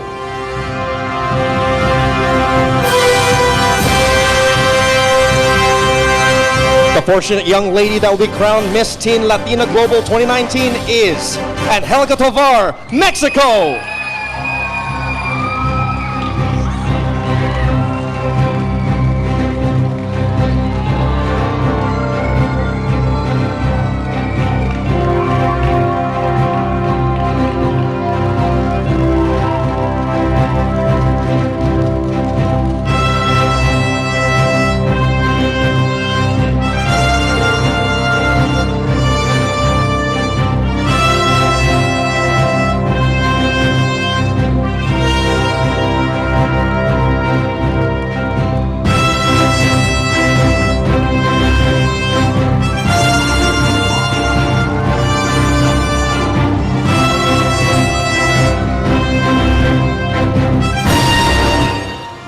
The 2019 Mrs. Global Ambassador is Vanita Vinit, India.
top 3 highest scores for the Miss Latina Global 2019 are Mexico, Jasmine Suarez. Venezuela, Paola Ramirez. Mexico, Viviana Torres. There they are, ladies and gentlemen. Congratulations, ladies.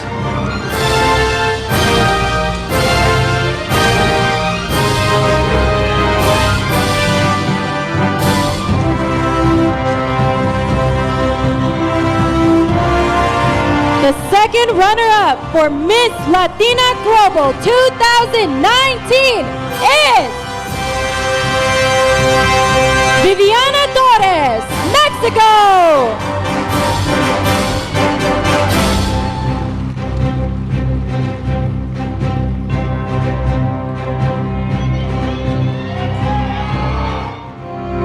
Which one of these lovely ladies will be crowned as the 8th queen of Miss Latina Global? Here it goes. The 2019 Miss Latina Global is Paola Ramirez, Venezuela, and her first runner-up is Jasmine Suarez, Mexico.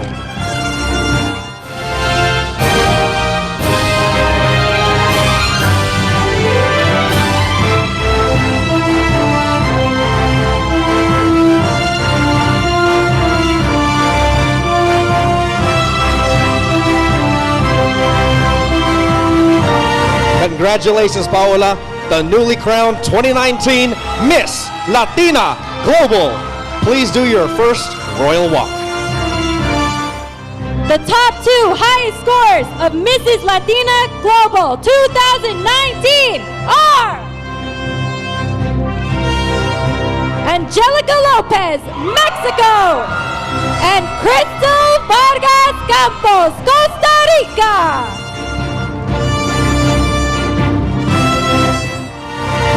Audience, are you ready? The 2019 Mrs. Latina Global is Angelica Lopez, Mexico, and the first runner-up is Crystal Vargas Campos, Costa Rica.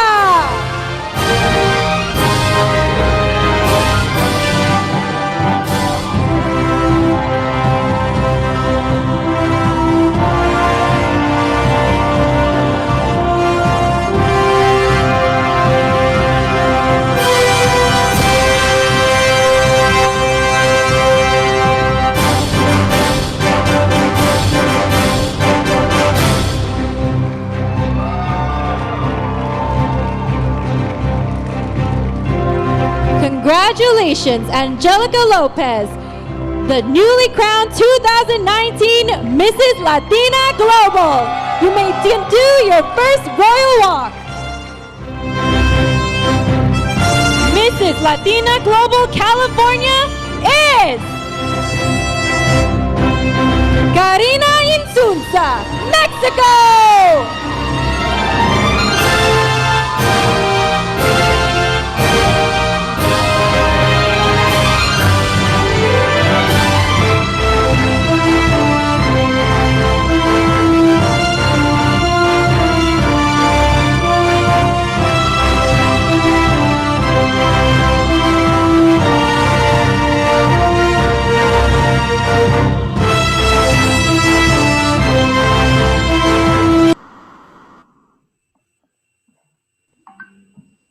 Thank you. Really We sorry, just Father wanted to Mesa. show it. This is done We were by not planning to show this production. segment, but Go ahead,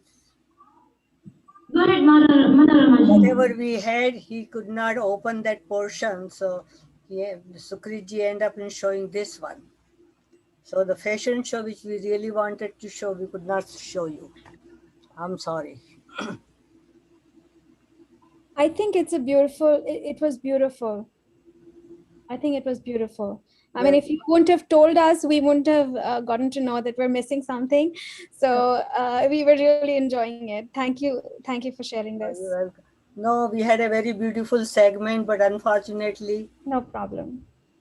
we couldn't open. He couldn't open, and last moment it was too late. It's absolutely fine. No problem. It's Yeah, still we have- very empowering. Yeah, woman empowerment. So it's nice, really. We all saw that, you know. Absolutely. Each of All them the crowned. women Each of them being crowned. Beautiful. crowned. Yes. Thank you, Manoramaji. So we And are. somebody was asking, do we have the permission to show this? Yes, I do. She's my friend and I have full permission to show anything. Okay? We are coming to conclude this show. Before that, vote of thanks will be done by Dr. Sukrit Mukherjee. So before I hand over the mic to him, I just would like to acknowledge his effort behind this program for today. He is the one who has been helping this program to run smoothly.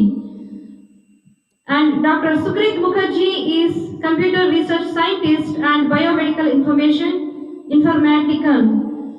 He received a fellowship in biomedical informatics from US National Library of Medicine and was trained at prestigious marine biological laboratory in Woods Hole, Massachusetts. Massachusetts. He currently serves as Assistant Professor of Biomedical Informatics and Associate Director of Biomedical Informatics of NIH Extramural Research Program. Dr. Mukherjee has been awarded 2019 President's Volunteer Service Award by US President Donald Trump for his service towards American communities. Dr. Mukherjee holds multiple patents and over 3 dozen books and publications in international peer-reviewed journals and has contributed towards research for curing women breast cancer as biomedical informatician. Dr. Mukherjee is also a poet of classical Bengali and English literature and has been featured in Best Poets and Poems in 2012, published from Washington, D.C. He is an accomplished musician in tabla with some TV and radio shows. He is a board member of NFIA. Besides holding executive portfolio in IEEE Computer Society, American Medical Informatics Association, and World Congress in Medical Informatics. So please give him a round of applause for helping this program today and for his accomplishments, and we welcome him to give the vote of thanks. Thank you, Sri. Thank you all. And I would like to first acknowledge our organizer, Dr. Manorama S. Gupta, Kamini Khare, Aparna Hande, Charu Shiv Kumar, and Pooja Thumre for hosting this event in association with the National Federation of Indian American Association. And this International Women's Day gave us a chance to celebrate progress we have made and recommit on creating an even brighter future for the women. Let me thank all of you who have attended here. I mean, on behalf of the NFIA, I would like to acknowledge our president, Mr. Ajay Kumar Dubey, and also the committee member for today's event, our vice president of NFIA, Mr. Ashok Patnaik, our secretary, Mr. Makam Subarao, our board of director, Mr. Sudeep Gorakshakar, and also our board of director, also our board member, Mr. Ishwar Didwania, uh, for for organizing this event today. I would like to thank our attendees who have made this program successful.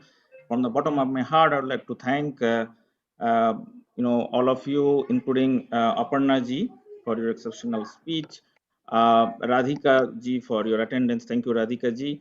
I would like to thank Dr. Anadi Narasimhan for your exceptional speech today. I'd like to thank our past president of NFIA, Mrs. Angela Anand, for being here today and supporting the event. Thank you to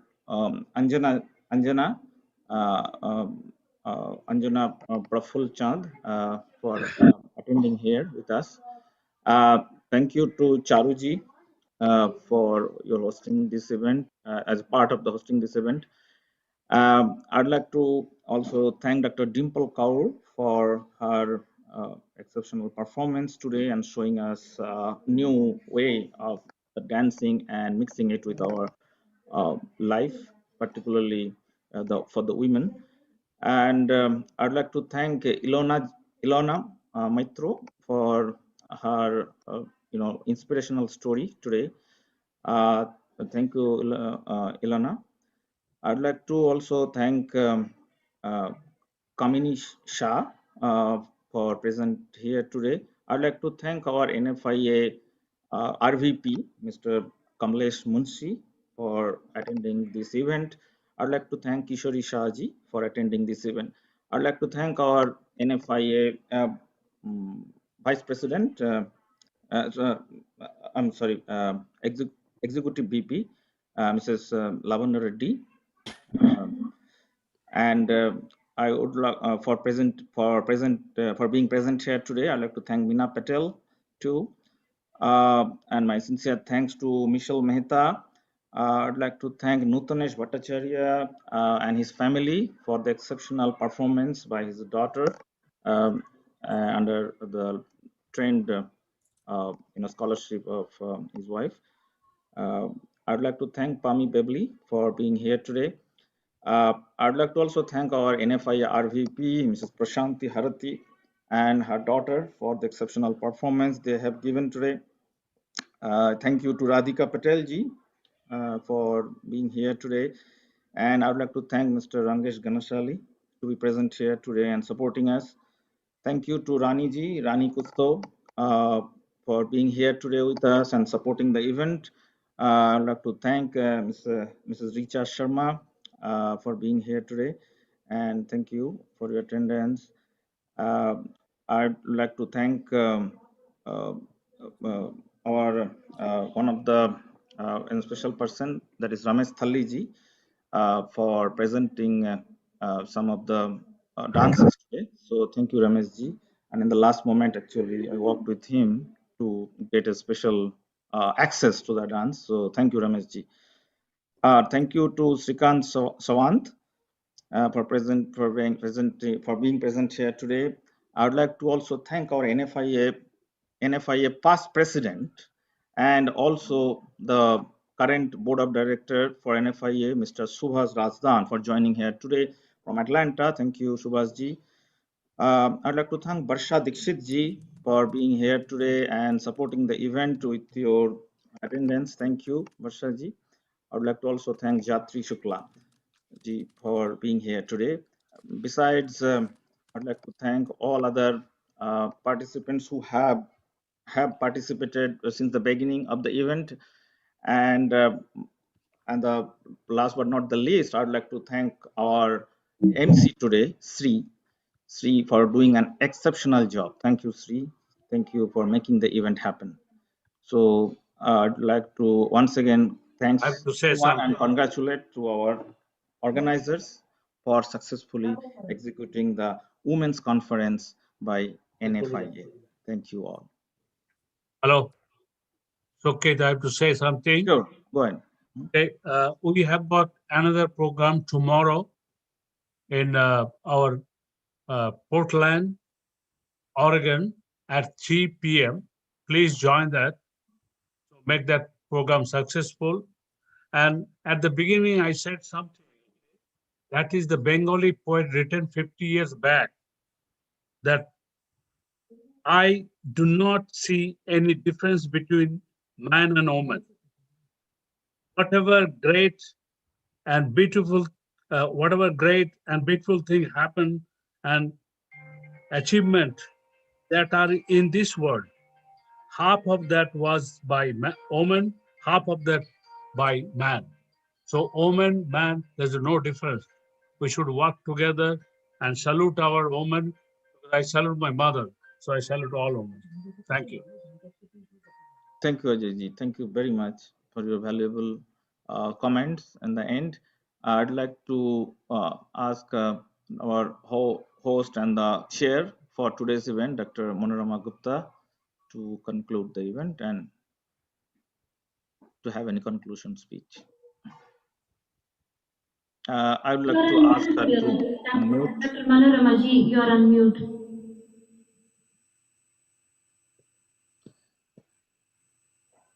Click the unmute button. Go ahead, Manorama, quick. Manorama ji, click the unmute button. Yeah, sorry, you didn't hear me. I kept on telling. Thank you, Sukriji. You did such a hard work and did beautiful job. Plus our MC, beautiful lady, Shri Thank you. Kundar. Thank you, thank you. Thank you for giving me the Atlanta, and she is opportunity. doing wonderful job. Plus all of you. And my special thanks goes to the Giona Salas, my friend, Virgilia Velagas. She's my friend and she put such a beautiful show. Unfortunately, whatever portion I wanted to show, we couldn't show because you couldn't open it. But maybe next time. And all the speakers, all our invited speakers, they were wonderful ladies. They told their experiences. And our committee members, their speeches were beautiful also. And they inspired us with their experiences. Women's empowerment is from us, and it depends. Maybe some of us are very fortunate enough, like me and like others, that we had a beautiful child life. We had parents who were very supportive and who were always encouraging and telling that you are the one who can do anything. They were giving me the examples of Sita, examples of Durga, that you don't have to worry about anything else. Whatever you want, you can do it. And I'm sure all of you can do it. And we have to help those unfortunate ladies who really needs our help. We have to go, we have to approach them and we have to teach them. If you can change one person's life, each of us, then we can change thousands of lives. With our experience. I do a lot of other works to help women, but some of the things which touch my heart, just like I told you the story of that young, beautiful girl. So I'm so thankful for all of you, audience, our committee members, and our NFIA committee members who are joining from outside also, like Subhash Rajadan, Hari Singh, Prashanti Harathi, her daughter dance, Angela Anand, Lavanya Reddy, and I saw Dr. Neeraj Bakshi. And if I forgot somebody's name, I don't know. I think you forgot Keval Kanda. And yes, Everybody Keval Kanda In our is home. my committee. All of my committee from Global Peace, there are a lot of people who Not joined the Global Peace. He is a member of everywhere. Yeah, he is member of Radhika Everywhere, Patel, and our committee member speakers, Charu Shiv Kumar, Kamni Khare, Have you mentioned Basu Power? and Pooja Basu Power Kamble. also. Basu Power. And yes, our other committee members like Deep Gorakshekar, Ashok Patnaik, No. Mahakam Basu. Subarao, Ishwar Didwania, and our president Ajay Dubey. He You was very missed. inspiring in helping. And because I have a very strong personality. With my personality, men get intimidated, which is not my fault. I'm a short, I'm skinny, I'm not intimidating, but I don't know what happens. They get intimidated with me. But please don't. I'm your friend. No, I'm Manomaji, you. you forgot Basu Power. And yes, Vasu Pawar is here. She always support me. And all our speakers, Michelle Mehta, Ilona Maitreya, Cici Salon, and who else? Janet Curtin, Giona Vasalas, and if I forgot somebody else. Hey, sorry if I forget. Let me see who else was there. I hope to meet you all maybe in future. I'm from Atlanta. And she's from Atlanta. Look, for us, she's still awake and she has 2 children to take care. But she left everything just to entertain us. Good job. Shri, I'm really thankful to you. I'm really humble, and it's a great opportunity to Since meet she's all my of very you. good friend, she's always there whenever I call Anandi, she's there for me. And Varsha Dixit, she did. We learn from her experience. And who else I are forgetting? Well, if I forget somebody, please excuse me. And all the beautiful dancers and their teachers, because they were the one who helped us, and all the audience. So thank you very much. If I forgot anybody's name, Rani Khussa is here. I can see her. Angela Anand, I don't know whether she left or not. And who else is there? I'm getting old, so I'm forgetting people's name. Kam Nisha, Ramesh Thali, Kamlesh Munshi, Yatri Shukla, Lavana Reddy, Meena Patel, Varsha Dixit, Richa Sharma, and Bhattacharya, Devi Yeah. Bhattacharya. Great. And there was another event today, another women conference, the Women Trailblazer, that happened early morning. Morning here from Washington D.C., organized by Angela G, Rajdan, and then I think Lalita Kaul, and also the Kamlesh Munsiji. So thank you to all for that event. That is also an NFIA event. So this is an exceptional day that we are having two events, one after another. So this is a I great just want effort to announce one by the more NFIA event, president and also NFIA executive committee. which will be done from Global Peace Foundation Inc. and it will be on March 28th. And you will listen wonderful ladies, just like you heard them today. We will have the panelists and everybody. So please try to join that one too. Right. Tomorrow there is another event by the NFIA that will be organized by Mrs. Prashanti Haruthi, one of Prashanti Harthi, yes. our RVP. So I request everyone also to join tomorrow's event. Shiva is here and we should all go and support her and join her event also, please. So thanks a lot. Forget about if I forgot somebody's name or if I forgot to acknowledge anybody. We are all, and thanks again and good night to all of you. Good night. Good night. Good night, all of you. The Bye. program will Thank be. you. I was just wondering, should we do a screenshot before you hang up? Oh, yeah. Yeah? Why not? Okay, let's do a screenshot. What a great event. Thank you. Thank you If so everybody much. can just unmute your videos, we can take a picture together.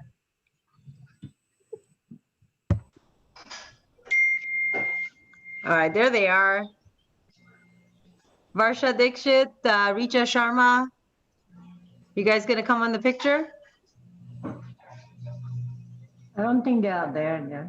Oh, well, they're still online, but okay, let's just do it. Okay, thank you, everybody. Oh, there she is. Oh, yeah, I'm here.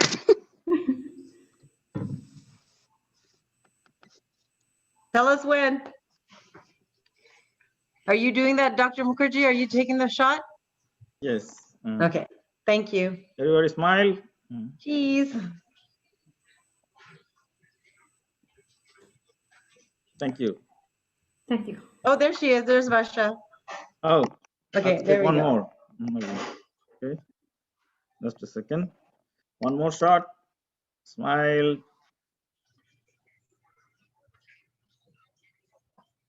Thank you. Thank you. Thank you. Bye, everyone. Bye, everybody. Take care. So thank you, Richa. Okay, good night, everybody. Good Good night, night. doctor. Thank you. Bye-bye. Thank Thank you. you. Bye. Harsha, bye. Bye. Thank you. Thank you. Kamaliji, bye. Meeting will end in 5 Thank seconds. you, organizers. It was a beautiful program. Okay, thank you. Thank you, Lauren. Thank you.